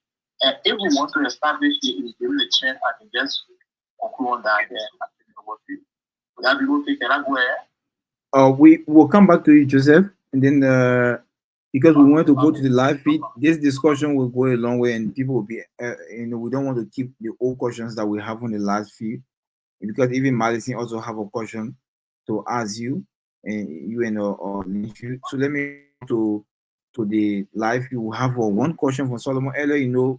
Linfield also some case with another discussion we're doing, and that's how to do with he said as well. Let me first go. Maybe the first question will be directed to the both of you, and then you guys want to give your take on it, because the first question is general question. And so he's saying from Solomon and Louis, he said, how can you as an individual who is not a health practitioner or an MAE specialist can contribute to curtailing the spread of diseases? So I think this question is a general question, because you guys are all public health practitioners, even though the area of especially different. So I'm going to ask the question. I'll go to Linfield, but I'm going to read the question. Maybe you want to know how you're going to answer it. So the question is, how can you as an individual who is not a health practitioner or an MAE specialist can contribute to curtailing the spread of diseases? How someone who is not an health practitioner, neither a public health practitioner, neither an MAE or whether be a bioinformatics specialist can contribute to this to stopping the spread of certain diseases or certain viruses. So I'll go to Lynch. Lynch gonna answer, try and answer, and then I will come back to you. Okay. Okay. Thanks for that question. I don't know who asked because I'm not currently monitoring. So Lynch, you can, But yeah, but that's a really great question, and I think you do not even need to be a public health specialist or monitoring evaluation specialist before you can play a significant role in controlling the spread of illness, right? So I mean, you can use few of these actionable steps that I'm about to list, right? You can I mean you can just create some awareness, right? Education and awareness. Try to create accurate info awareness and education to people in your community. If we hear about the rise of mpox, I mean we can read and write. Easily read and write, listen to what the public health specialists have said, and then try to carry these accurate information. Don't try to replicate it, right? You can carry this accurate information to your friends in your communities. You can carry it to your friends, your workplace, anywhere. Try to share some of the information. That one you can do it without being a monitoring evaluation specialist. You can do it without being a public health or specialist, right? So you can also advocate for health services. Advocate for health services. If you think the government is not doing anything right, if they think the government is not really supporting as they need to support, encourage your friends, encourage your family, right? Encourage other people, community members, or members. Then if you see a big better in the community that is not, or you see a people in the community that is not going to the hospital, I mean, just encourage her to go, because you know how important it is for a pregnant woman to receive treatment from the hospital during that particular time of her illness, right? You can also contribute to some of these organizations. You see some struggling organizations in your communities that are trying to promote health and safety, that are trying to promote health and longevity of life. You get some money in your pocket. You do not need to be a public health specialist. You do not need to be a monitoring evaluation specialist to do that. Just sponsor some of these activities. Buy some people mosquito nets if you are capable of doing that. Buy some people pay some hospital bills, my man. You can become a humanitarian. I mean, without being a public health monitoring evaluation specialist. So there are many I can sit here and list many reasons, but just to answer that shortly, you can use few of these methods as a good citizen of Liberia to promote or to curtail the spread of diseases within your country. Yeah, so that's just it from my end. Thank you. this is just we,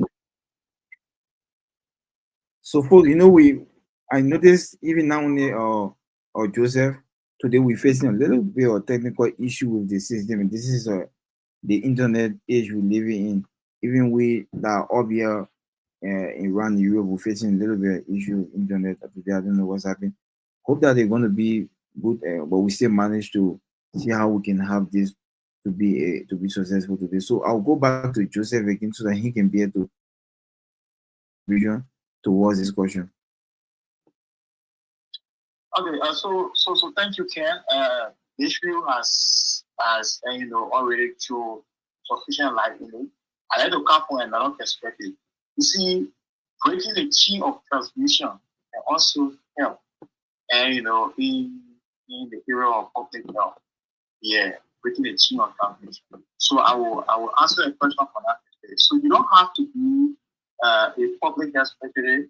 You don't have to be a clinician or a public, health worker before you can contribute to continue the spread of disease. So let's take malaria as a case study. Okay. So the Plasmodium parasite that is transported, or that is transmitted by, the female Anopheles mosquito. Okay. If you have a team, for example, you organize the young people, you rally them, to lecture on the video cleanup campaign in your process to ensure that dump sites, are relocated, or maybe you have a system where people put their die certain places, and you come Saturday morning, you they use small things together in a way so that you don't have downside in the environment. Even when water sitting in this, the water saying covered so that because the mosquito use this site, as they use this site for breeding purposes. So when you are doing all of those things, you are also help to break the chain of transmission in that part. When that is done, you also help. I gave the case study looking at the issue of schistosomiasis, the issue of liver fruits. So in China, how they eradicated that particular disease, it was through the issue of breaking the chain of transmission. So what the Chinese did, snail is one of the intermediate hosts within the chain of transmission. So what they did, they went in all the big swamps and rivers. They pick all the snails. They pick all the snails. So when a person defecates in the water and the uracil enter, the lava form of the particular positive agent. Once it enter the water, it need a snail for it to live in and it says can be removed and other thing. So when I know snail in the period of 48 hours, they die. So that was how the Chinese helped to get rid of schistosomiasis from that country. So breaking the chain of transmission is one of the ways that Solomon can help, not being a clinician and not being a public health worker, and it can also help to break or curtail the spread of diseases. So you can use that for other disease conditions, HIV, the issue of educating people on the ABC method, and asking for sex of people to one partner, the constant correct use of condom. There are other sicknesses, the hepatitis, and people that are health workers, what they need to do. So education, like come back to what Lisby said, educating the public on what to do is very important. So breaking the chain of transmission, education, and humanitarian services, the help. These are ways that you as a person and self-initiative also. Like I said, cannot campaign. They also help to control the spread. Thank you so much. Thank you, Joseph, and that was a very brilliant answer from you. I'll go to the next question quickly, and this question is from Formula. He said, how can MAE help to shape the public health sector of Liberia? So if you can just answer in maybe 1 minute or half a minute, then we'll go to Joseph again. Same thing, we'll have a minute. Yes, thank you, Vani, for that question. As I've stated earlier, right, monitoring evaluation is very, very crucial to shaping to shape the public health sectors in Liberia, right? And also in terms of the resource allocation, as I've said, so that this resource can be used effectively, right, for the interventions purpose, for the reason they are implemented for. So one way that is very, very important, it could be to strengthen the data systems and evidence-based decisions making. Like I said, Liberia do not have accurate data. Nowadays, when you're searching for anything related to data on Liberia, it's very, very difficult to find, right? So monitoring Liberia Health sector can use monitoring evaluation to find these data gaps. These data gaps, after they are found, they can be breached and then be worked on by monitoring evaluation, right? So and because there's no accurate data and there is a gap in the data, you have poorly decision making. If you have data, how will you solve a problem? You end up guessing. So with monitoring evaluation, we can be able to fill that particular gap. Another one could be improving the accountability and transparency of these programs, right? There are a lot of time people get grants, people get funding for projects, people get funding for a particular program, but then they are not accountable. They are not accountable for this program. You see, or you hear that, but what the county has given this type of money to this county for a particular health or project or program, but then you cannot see this being implemented. It's because of the lack of monitoring evaluation. Monitoring evaluation is not just about tracking the data, but also wants to see how this resource that is being given for this particular project, how is it being implemented, how is it being sustained. I mean, this person needs to be accountable for money that was given to implement that particular project, as I've said, right? Also evaluate public health programs. evaluate public health programs. Like I said, monitoring is an ongoing process throughout the program. That's monitoring. But at the end of that particular program, you need an evaluation officer, which is an M&E officer, to ask, man, how has this really been successful? What has been the essence of this particular project you have done. So with monitoring evaluation, Liberia has a lot to achieve in the health sectors, because monitoring evaluation right now, I mean, NGOs cannot even give funds. NGOs cannot even give funds, or WHO cannot even give funds to any association. They can give funds to any institution that do not have monitoring evaluation within their framework, within their concept papers. No, you need to have it and tell the people how their money is going to be used. Yeah, so these are just various factors that makes monitoring evaluation very crucial, not just to Liberia, but the growth of Africa health sectors. Yeah, so thank you. So, Joseph, in less than 1 minute, you can answer this question. Can you help us out to ministry?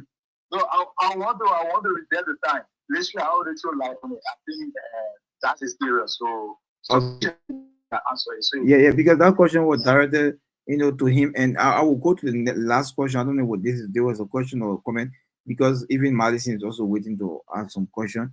But this question on the live, how to do it? Say it's also from Solomon. He said, as we are aware, HIV and AIDS are on the increase in East Africa, and now is there any programs from Transitional Corporation or NGO that reside in Kenya, for example, or East African countries, to help in stopping the spread of HIV and AIDS? I think this question was about when I asked the question, why you choose your research topic, Lynch, and you said to me because probably you were looking for an area where you can get or very good data from that you can be able to play with in your research. And this question is from Louis, and probably you can just how to do that, and so that we can move on very fast.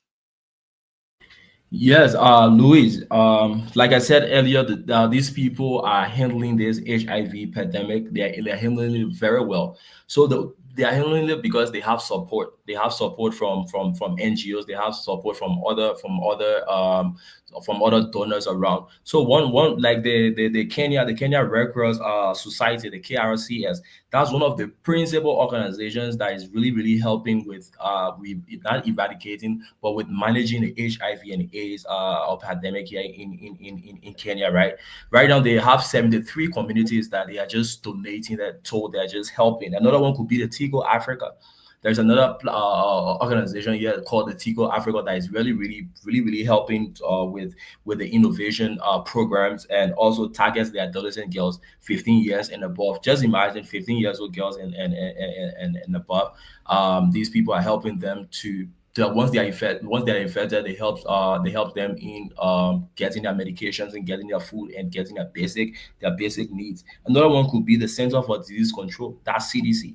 CDC has been a really good help to Kenya on the PEPFAR initiative, right? CDC support HIV prevention and treatment in Kenya, and they have really been doing a really good job. And there are a list of many other organizations that have been helping to manage HIV and AIDS here in Kenya. A lot of them, and Kenyans are doing well nowadays. When somewhere in Kenya having HIV, you tell them, like bro, that really big thing. You see somebody put a hand on their head, is that yeah, boo, I got HIV, oh my man, that. No, it's not like that.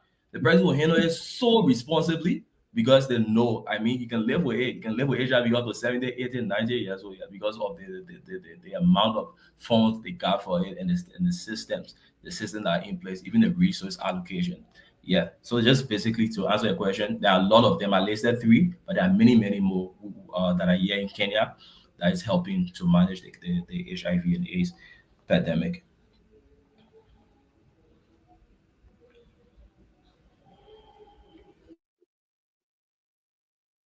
Folks, if you are just joining us, this is Science and Society. We're always here on Tuesday and Friday. And today I have with me 2 young Liberians. I have with me Lindsay J. Remy from not Jala, but from Mount Kenya University in Kenya, in studying public health with concentration in monitoring evaluation. And on the other hand, on the telephone, because of the internet issue, the system issue today, we're hosting on telephone Joseph Molbakpade from Jala University in Sierra Leone. He's a student of public health in the area of informatics. It could be bioinformatics and also data science. And he's here with us on the discussing issues that are relevant to Liberia development, comparing our system around the world in the public health sector. And always we this program is sponsored by the I Have Liberia project, and of course we having some support, media support from the Liberian Daily Dose. They're also helping to manage our page or sometime. So thank you for joining us. If you join us, would like to advise that you keep sharing the live video as much as you can. I will go to my colleague, my friend Madison. Madison will be able to ask some question earlier. Joseph was saying something before we go to the news spot. We will go to Madison. Madison will be here to ask this question, and then from there we'll come back to I'll come back to Joseph again to remind. Maybe Joseph can be here to will be able to answer while Madison is also asking this question. But Madison, you can come in with your questions. So Mohammed, I think everything is on course. I don't have a question now, but I want to make an input concerning what two of our hosts have already said. In fact, two of our guests have already said. Like one of our listener asked a question concerning as to how one can contribute to the prevention of the spread of diseases. For an example, without being a health practitioner, and it's very easy. One of the major ways in which you can do that is just by carrying out the right idea, in fact, the right information, that is doing peer awareness. For an example, like in 2020, we were in school in Liberia, and then the corona outbreak. I think it was around I was let's say junior year. So we all left from school. I mean, school closed in Liberia for about a year. We all left from school, and then we went to our various counties. Some people left in Monrovia. So, like, we were in Nimba, and there was this organization formulated by students who were now health practitioners, and the organization was titled the National Youth Campaign Against COVID-19, that is NYCAC. So this organization was funded just on a WhatsApp group, in a WhatsApp group, and then students started to carry around awareness in communities and distributing materials that were related to the prevention of COVID-19. So one of our innovative brothers from that group came to Nimba in person of Michelle Sami, and Michelle Sami shared with us the idea, and we as students, not being health practitioners, but we as students, formulated a subcommittee of that organization, and we named it as NIMA chapter, NYCAC NIMA chapter. And then we use our own resources. We bought megaphone, and then we bought alcohol-based hand sanitizer. We distributed around in communities, and then we carry out awareness. Not being health practitioner, we went to radio station. We make some awareness, and interestingly, some of us who could speak both Giwa and Mano.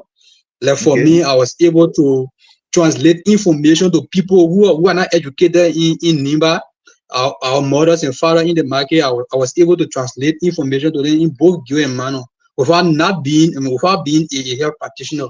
So one easy way is peer awareness. Peer awareness is one of the major ways. Once you listen to people who are health practitioners, and then in your own weak way, in the various corner where you think the health practitioner cannot go, you can make an awareness there. And that'll be very helpful for you, people around you, and that of the country. So just in a nutshell, peer awareness is one of the easier ways to prevent the spread of diseases in the country. Thank you. You are right. You are very right. Myself too, during the outbreak, like for the question the guy asked during the outbreak of both the Ebola, the COVID. We were in the communities, in fact, but then one of the sponsors of this platform, the I Have Liberia project, was one of those that produced the first mask, the cloth mask. They brought the issue of the using the cloth masks during the COVID, and it was launched by Dr. Janet High, myself, and Dr. Mahmoud Dukle, and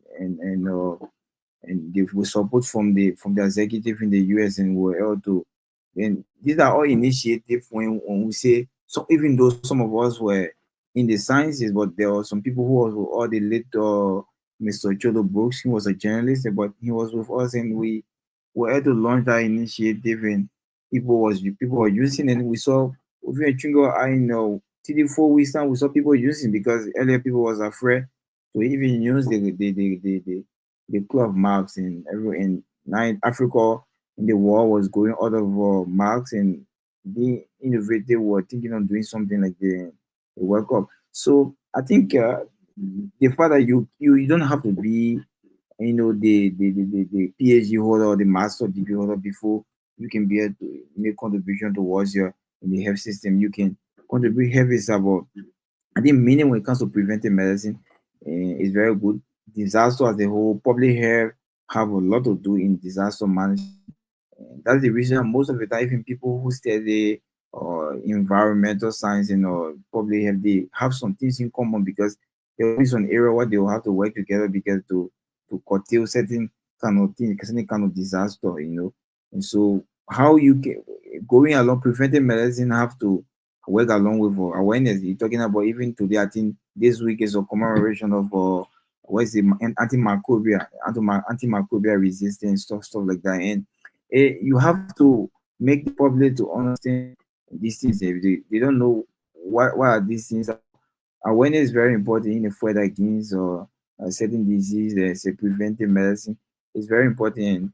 And I hope they will have a very good people at the National Public Health Institute they're watching. Even the director general also most of the time he take his time to watch this platform, and hope that most of the education provide that's going on here by the young folks who are in the area of public health, they're going to also look at this area.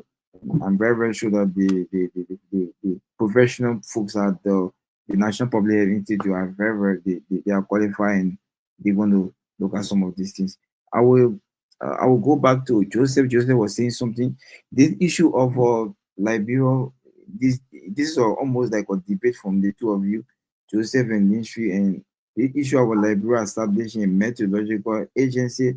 And one may say, like you guys said, the both of you said, one may say, why is the function? What will be the function of the EPA? Yes, yeah, you say. Yeah, I'm getting you clear. I will come to you. I was saying something. One may say, what will be the function of the EPA, or what will be the function of the MPhil, and what will be the function of the National Disaster Agency? What will be the function of the National Fire Service? And so, what is the logic behind this? So we have to stick to it. Even though you guys earlier gave some logic, you guys push some logic, the importance of Liberia establishing a methodological system agency. I mean, and so Father was saying something earlier, and then we have to go to the live view to read some of those questions. I will come back to you, Father, so that you can be able to end your statement to that. Yeah, Father. I'm getting you, Father. You can go. Yeah, I'm getting you. Can go ahead. Yeah, we are listening to you. Yes. Yeah, you are clear.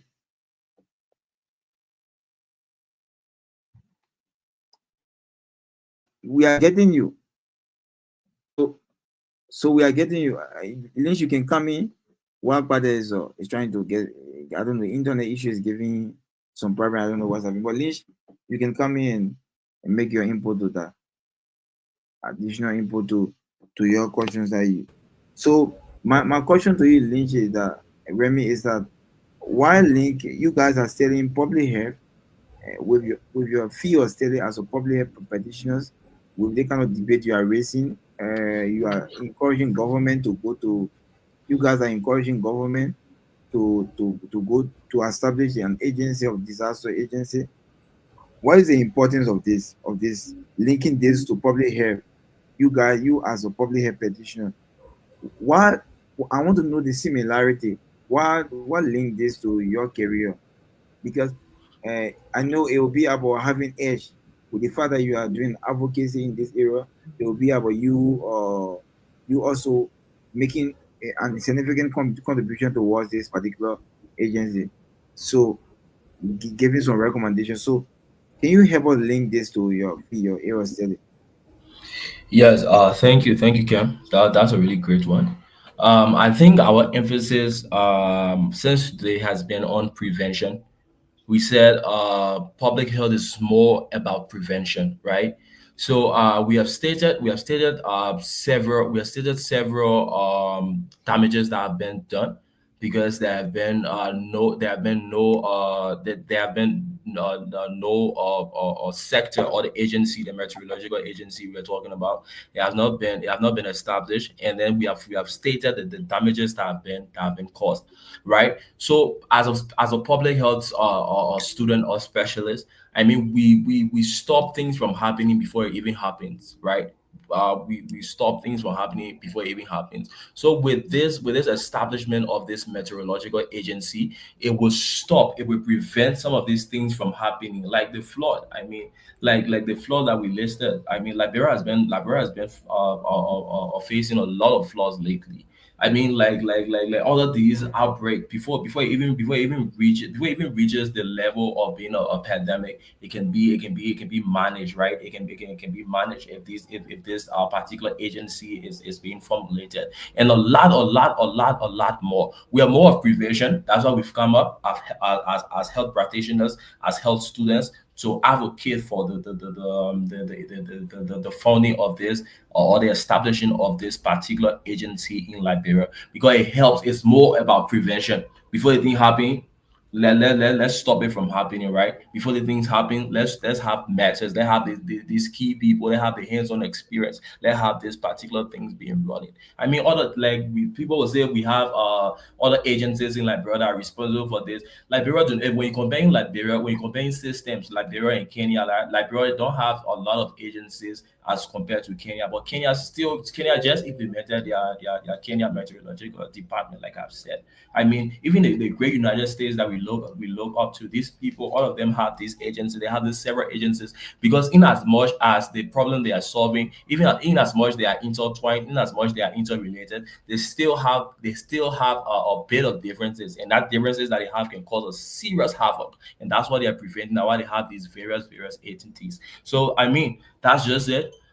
We believe that some of our astute people that are in a position to carry this through their year, so they can kindly listen to our plea, and let's see. I mean, we too will come up with frameworks. We too will come up with some recommendations that we can give to make this a success. Yeah. So basically, we are public health specialists. We're more on the preventive side of medicine. We're more on the preventive side of things. That's why we are advocating for this to be done, instead of things happening before we find a solution. Yeah, so that's it, Kim. Thank you. Joseph, I want to ask this question before you can.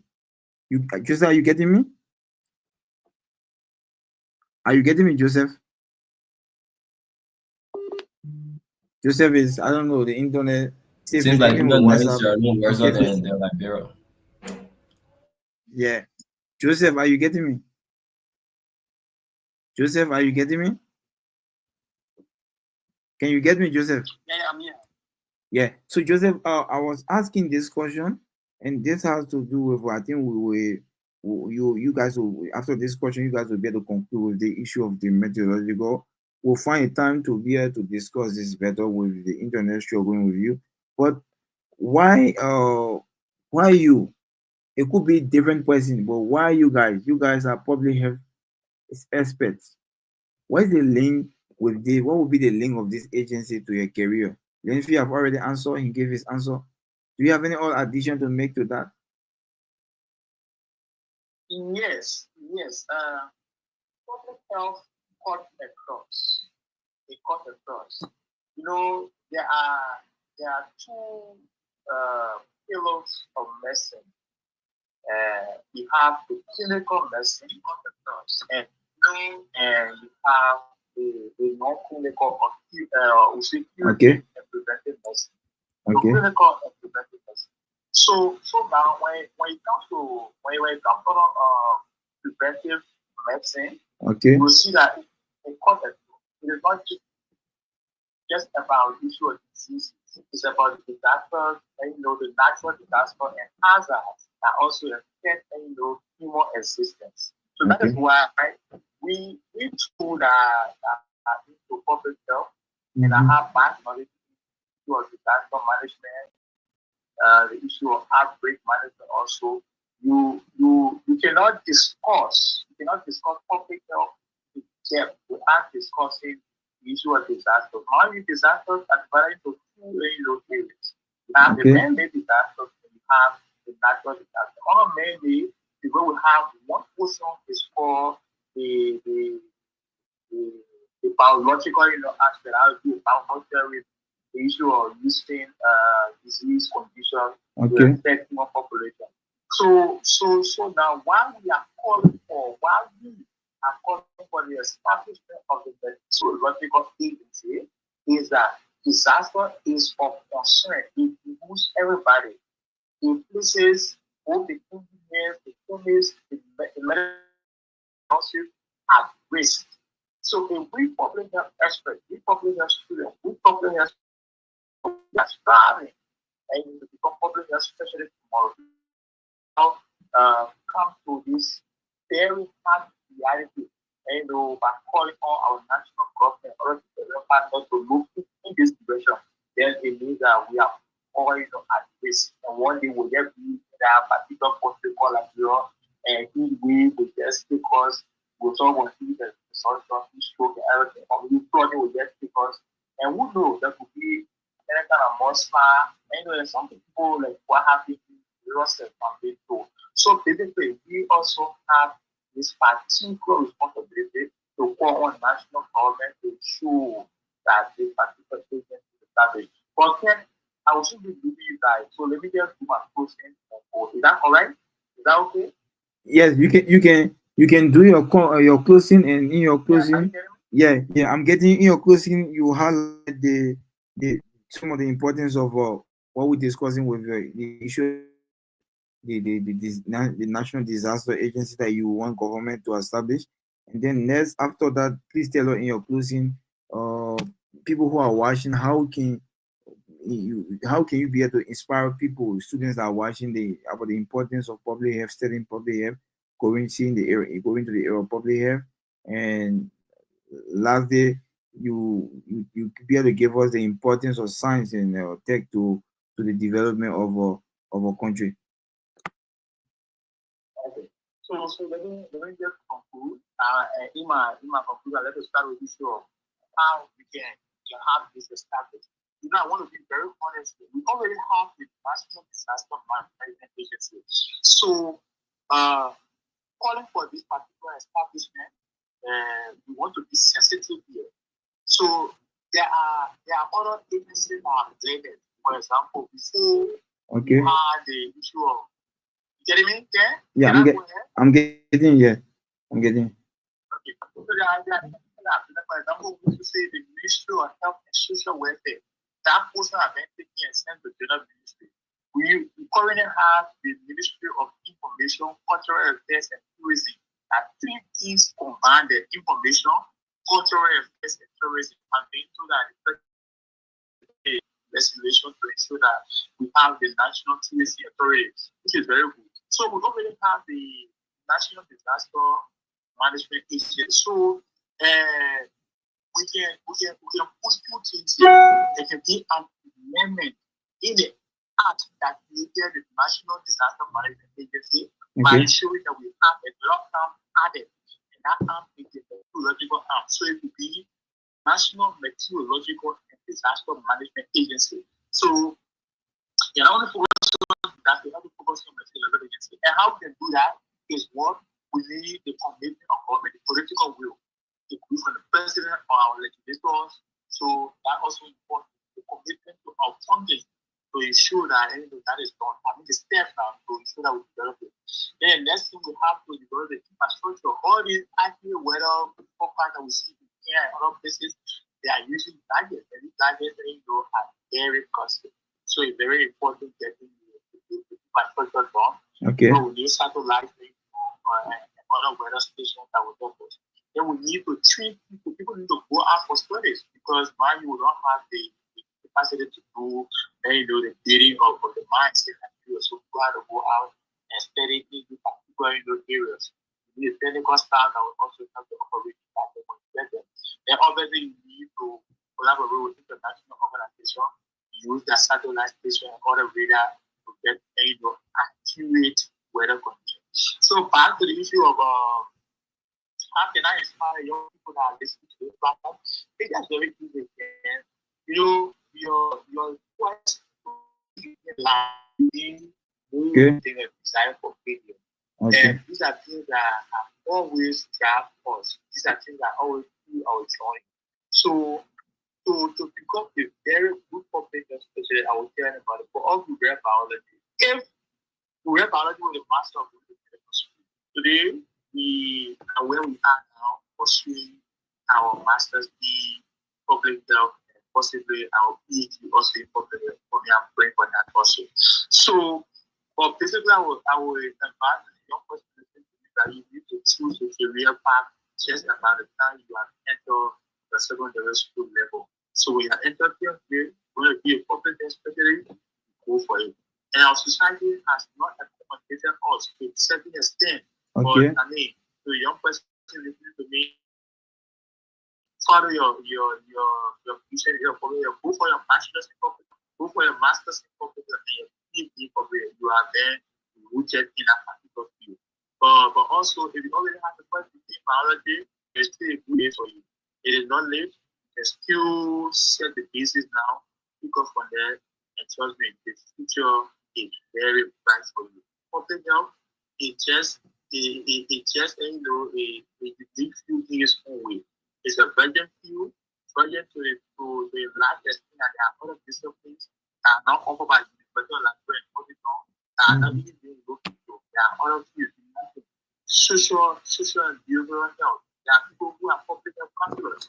How many people know of that in Nigeria? There are people who are environmental scientists who are also public health. How many people have idea on that? So again, how can STEM impact in the education in Nigeria? My dear brother, our existence is based currently in the 21st century is based on science, technology, engineering, and mathematics. Let me say that the medicine, when we are sick, we go to hospital, we need treatment, we need surgery, we need to have certain things going on. That is for on science.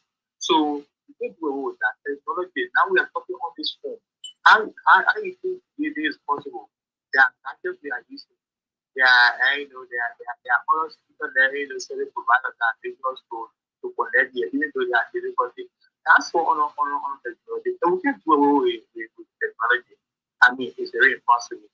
Engineering, the households we want to see good infrastructure. Obviously, we need an engineer to build it.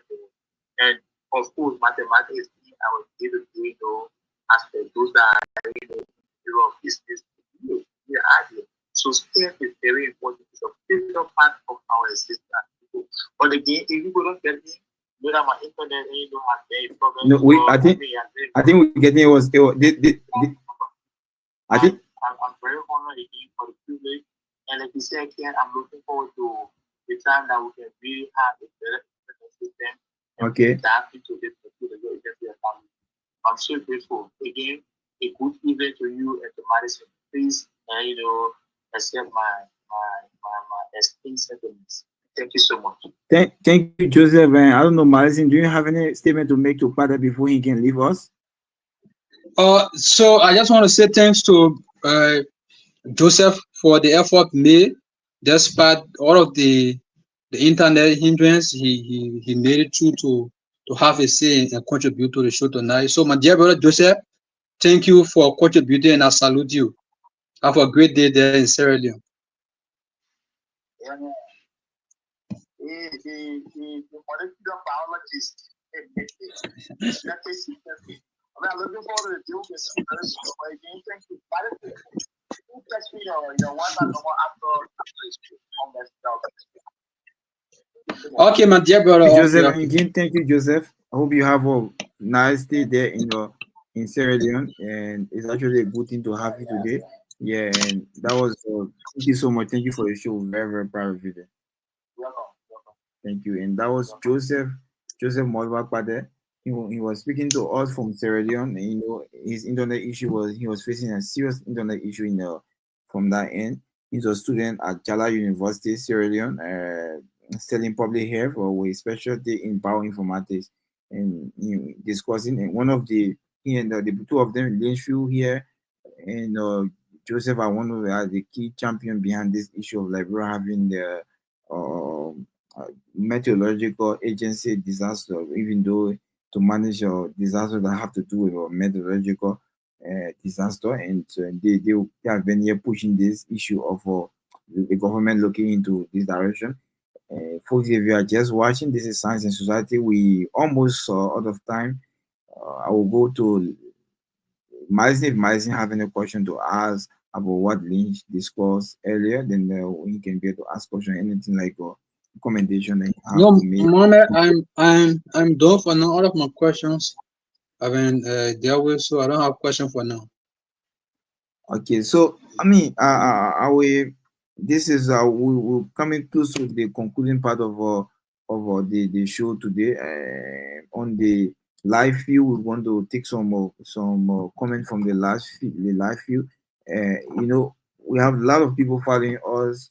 I would like to comment our comrades from East Africa. They will also join. They follow a lot, and I would like to say always be with us. Stick with us. This is Science and Society. We're always here on Tuesday and Friday.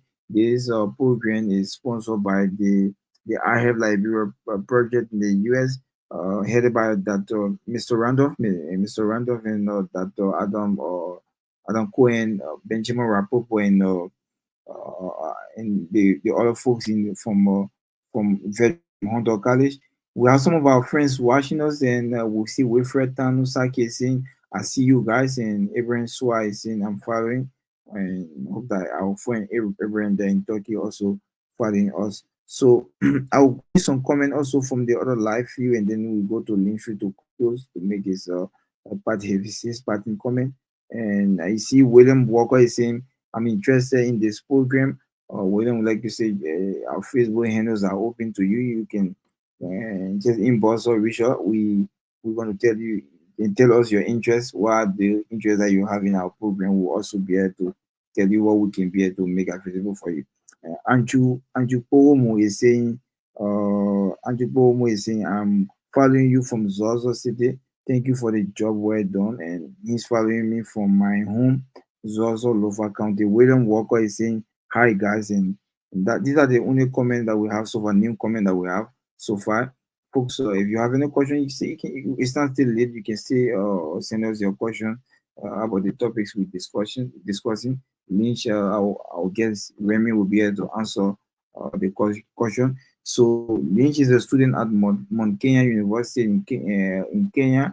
He's studying public health, a Liberian student. Earlier, he hold a Bachelor of Science degree in biology from the United Methodist University with an honor, very good GPA. He's a very smart guy, very proud of him.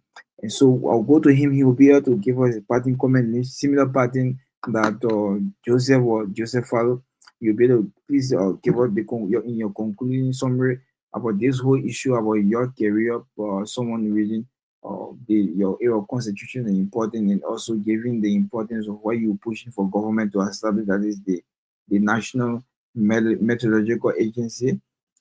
What is the importance of the whole issue, and making the public to understand in a very short form.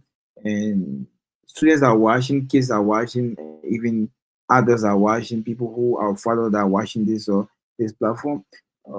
You'll be able to tell them the significance of choosing a career in science, and also meaning when it comes to public health, what is the benefit the country will have fighting against the sustainable development, good health and well-being, to tell us this, and in generally the importance of science to the development of a country like Liberia, or a developing country like Liberia. What will be the benefit if we as government look in the direction of paying more attention to science and tech? Our students who are in high school, how can government encourage them to in the field of science? So I give it all back to you, so you can be here to close on this note. All right. So I think we're already at the end. And my brother and friend Joseph Father had a lot to say in his concluding statement. So I'll just add up to say thanks to our host and our co-host for having us today. It's an honor to be able to give back some of the knowledge we have been able to get over the past time. Yeah, so I'll just start with encouraging the young people. Um, go after something you're passionate about, because at the end of the day, if you're just doing something based on what other person is doing, you end up regretting it. Yeah, do something that sets your soul on fire. If it's public health, I will tell you go for it, because public health is a very, very diverse field. You can work anywhere you can work there, especially in the monitoring evaluation. It's a new field in Liberia, and also is an evolving field here as well in Kenya and other places. So if it interests you, if tonight or conversation, if tonight's session has interest you, I would advise you go for it. Yeah, go for public health. It's being offered in various parts of the world nowadays, not just Kenya, even in Liberia. I believe we are coming back. We are coming back with the knowledge we have to see how we can also advocate for the teaching of monitoring evaluation, not just everybody focusing on epidemiology. Yeah, so I mean, we cannot do it without science and technology. Has As Joseph has said, my man, the whole world right now is revolving around science and technology. I mean, telemedicine. We have telemedicine. We have great innovations, the engineering, the technology, the mathematics. I mean, there have been lot of groundbreaking. There have been lot of innovations because of STEM. So Liberia, man, especially the research part. I mean, most of us just have this theoretical knowledge, and then we are not going into research. But we need evidence-based decision-making processes. We should not just make decisions based on assumptions, but we should make decisions based on the results we have gotten from research. Yeah, in Kenya, I mean, research is these people, they are not joking with research. I mean, they are doing a lot. They are doing a lot, and I would just advise every young person try you learn, you acquire the various skills. Even me right now, I'm doing a data analysis skill, just to equip myself. I mean, try to learn the required skills you can. I mean, to just so the research is there. It's not difficult. I think that just because we don't have the foundation backing like there, but once you try to play with it, you understand it and focus on the key areas, you'll be the best that you can be. Yeah. So again, with I believe with my brother, I will be back, and we'll be back with more with more information on the meteorological agency and why it should be fair, why Liberia needs. I think there's an advocacy, and it's not a one time thing. I mean, there is something that will keep singing in the ears of people that are in the position to establish this, because we really need it. We really need it. We really need the meteorological agency in Liberia, because we have seen it where we have traveled. We have seen it in other parts, and we have seen how effective it has been to solving some of these crucial problems. Some of the things are looking so huge, are looking so big in Liberia. I mean, it can just be handled with the establishment of this meteorological agency, or the disaster management agency. So again, I'm really grateful to be here. If you have a question, you can still send. I'll check the Facebook Live, and then I'll just send a reply under the comment section, or maybe inbox you. Yeah. So Claire, Mohammed, thank you so much, my guy. Wada Dilamari, my man. My man, so glad to see you again after a long time, and hopefully we all will meet very soon. And I'm always just a call away whenever I'm needed. I'm a call away. Yeah, so good night. We've been here for almost 3 hours already. I think it's time to Yes. just say goodbye. Yeah, just to say goodbye. And with collective efforts, we can make Lynch, Mama Lynch, Liberia Lynch, better. Lynch, Lynch, Lynch, we'd like to say we're proud of you. Again, I would like to repeat, we're proud of you. Thank you for coming to our invitation. This is your home. This is your show. This is your Yeah. platform. These are all dreams that we've been discussing. We hope to see Liberia, a kind of Liberia that we can be able to live freely and practice what we love to do, and like that, and hope that one of us will lay hand on things that will open doors for every one of us, every Liberian. Right. This is we want to everything we see out there. We see out there. We hope that we will have the time, we have the space. Our country provide the space to be able to or give back to Liberia, and this is something. And I say to someone, everyone, every person who is inquiring knowledge, if you can give back to your society, it means you're being savage. And in other words, that's a complete wickedness, because you can come and learn something outside of Liberia, and you can give to anyone, but you just have this knowledge and die with it. only because you don't want for people to be where you Surprise. are, or probably this is completely within it. Because yeah, because something, the matter of fact, the reason why you learn something is because you want to contribute towards I mean a particular area you want to see life, meaning when it comes to science. The other day we have the young guy from Kenya who is pursuing his PhD in infrastructure in construction engineering, and he was giving a whole lot about lot of revelation in the area of construction. What we see, those skyscraper, those bridges, and something that we can be able to invest in. We can be able to. We have the. We can work on the economy. Liberia can do this, and we we we we can't continue to just be preaching negativity about our country. We hope that we will achieve this. And I will go to my colleague Madison. We gradually have come to the end of this show. Madison will be here to give a make a comment, and probably I will reveal to you our guest on the next show. We already have found our guest on the next segment. Probably if Lenchfield want to come on, he also want to come on. This is it seems to be that these videos are all young people, show. So Myson, you can come on. So, Mohammed, like you rightly said, we are out here fighting to learn one or two and then have an impact tomorrow on Liberia. This is our dream. I'm going to share this thought with you concerning all of our idea. We were in the student community in Liberia, particularly in Meditense, where I was part of the intellectual militant brigade.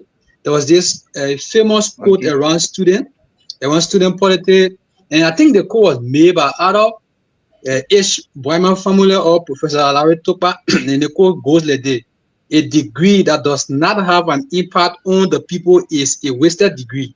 In other words, if you learn something outside and then you cannot go back to impact the country or your people, is a wasted degree. So we hope that all of what we are learning here today will have an impact tomorrow on Liberia. So in a nutshell, I'm so proud of my brother Jack. Jack, when I lost contact with you, I did my calculation. I said at this time, I think Jack have gone through all of the courses. He might be on research by now, and which my kind of guessing was so right. So, bro, I'm proud of you, and we will meet somewhere back home one day Right. to, enjoy what we labor for what time. So, thanks for having you tonight, and I'm Appreciate happy that. to see you again, my brother. Happy to Sure, see you. we live in a busy world. I have never lived like this before. Just by even living with my brother Madison, since we live in the same country, but we have never met since he came. We just been on the phone, not because we are selfish, but I think we live in a Right. busy world. Everyone is chasing after that dream. This is a sacrifice we have encountered, and I agree with that statement by saying if you and not just making contribution to a society, but making a meaningful contribution that you will be free from corruption. You're going to be transparent in everything you're doing, because we need a country that will need to be transparent. Meaning science should be free, should be accountable. Science is accountability, is transparency. You can be doing science and you continue to be corrupt. Maybe probably, I mean, I can go back to the University of Liberia or any other private university and go back and say I want to give back, and at the end I start to take money from students. We have to highlight some of these things, because this is what Liberia is leading to, and what is leading our country to this, because people are not being paid Right. good money. Even yes, some of us, not everyone can be like us. Some people don't just take it. They say, okay, we can be paying our way coming every time, and we can get salary for these things. And most of our colleagues who stayed abroad, they went back to Liberia. These are some of the things that make them to change to these things to be corrupt. And like always, I say, when I ever think about my former professor of mathematics, Mr. Prince Tower, every time when he was, I mean, at the United Methodist University, when he was coming to teach us, most of the time, every time he would say to us, when I can receive pay, it means that if I don't have transportation to come, I won't come, because I don't want to be corrupt. So it mean I won't come. But if I have money that day, it mean that's a sacrifice I'm doing for a country, I will come. But if I don't have Right. transportation, I'll call all of you and say, gentlemen, let's suspend class for today. I don't want to cross my limit. I don't want to cross my boundary. And that's being sincere, right? The reason why people try to do these things, because they are doing for country. And so I much appreciate the person. Our next guest for the show on Tuesday will be Ebenezer Molia. Molia is one young man who having making even though he just graduated with a Bachelor of Science degree in biology from the AME University. Well, but he have been making a very great, great contribution, significant impact in society when it comes to a great achievement. Recently, the AME University graduation, he was a deuce. Earlier we hosted this have been a tradition on this platform. We hosted the deuce. The last deuce was a science major. He was a bachelor degree in chemistry. Martin Harris from the University of Liberia. We hosted him here. Martin was able to tell us his next step, his next move as a young person, and how he can be, what area he can be able to contribute in life to Liberia, and how he need a scholarship to go back to his school, to go back to school to do a master's. And he was there for close about 3 hours. We were discussing, even though the internet then was giving permanent. And so Tuesday is Molia time. Molia will be here. Molia is the deuce of the graduating, the recent graduating class of the AME University. I'm going to be here to tell you. We have some our colleagues who also sit with us to discuss some issue, and also asking the hard question: how did this happen? Graduating with a 3.7 GPA and majoring in biology is something that is very tough. Madison graduated second in his class. You too, Lynch. This is not a stream. You know this. This is something that is very tough. That it require you. It's not a small field. It require you studying a lot. And so he will be here with us. He agreed to sit with us on Tuesday, and maybe on Thursday we'll host uh, one of those guests, Monica, or one of them will sit over one. This in the area of engineering, marine science. They're going to sit with us to discuss the discuss also science also. So we pushing. If you are out there, you are a female also watching this platform. You want to be here, please, I beg you, reach our Facebook channels. Madison is here on Facebook. Lynch is here. Lynch also an ambassador of this platform. And because we wishing to have female, all of the people guests we've been hosting are all male.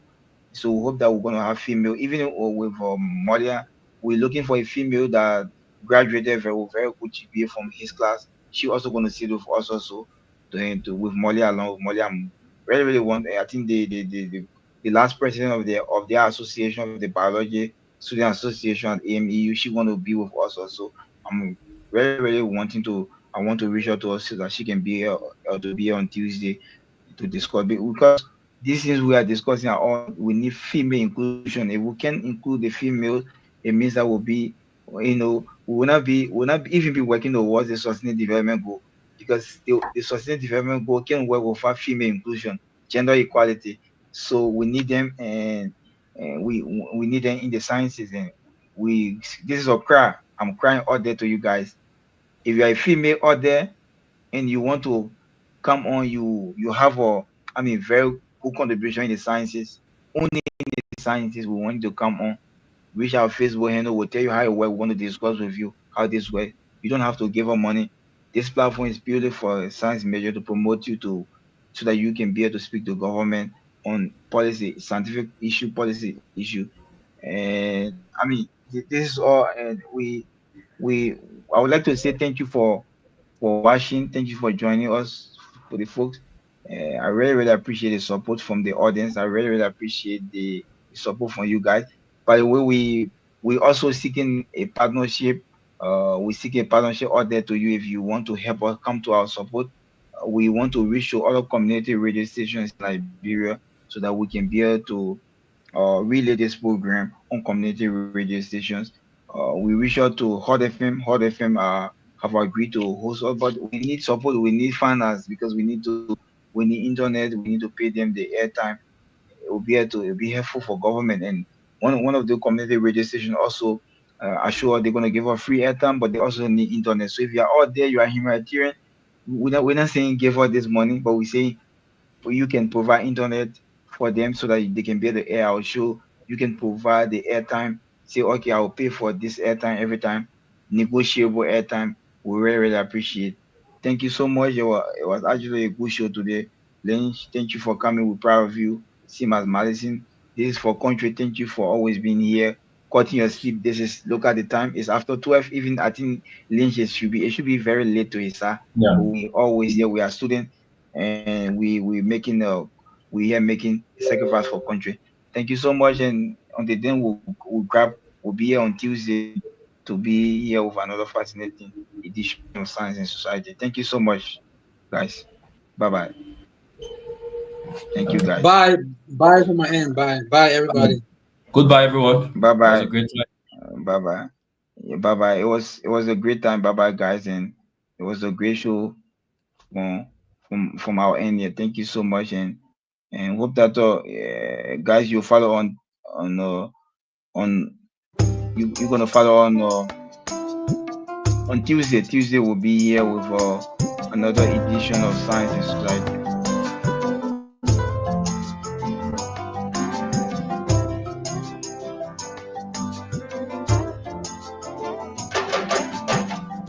I woke up sound and strong this morning.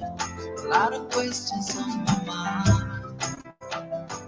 Is to you or is to wait? Do we care? Do we want? About the way this world is going, about the million things I said. Do we dream of another world, somewhere nowhere in the sky? Do we wanna keep surviving? What about music? What about children? What about nature's quest to stay alive? Stay alive, we must listen. Stay alive, we must share. For a while, one must say, the state of where is mine? The state of where is mine?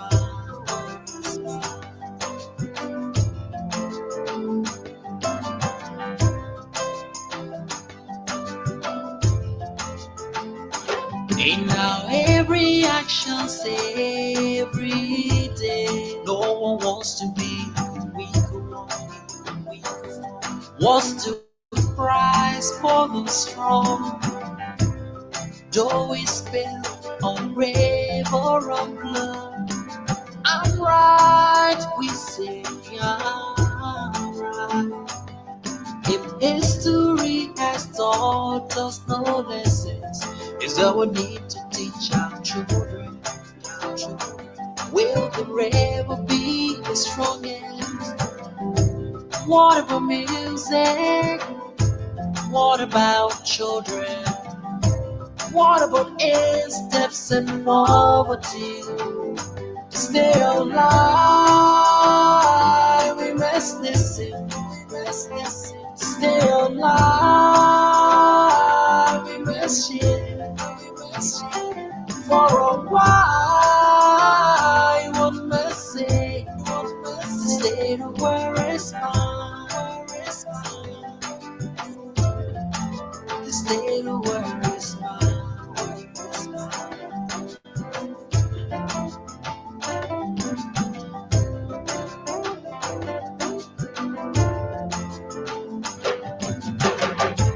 Doesn't really matter who you are. Doesn't really matter where you're from. Doesn't really matter what you believe.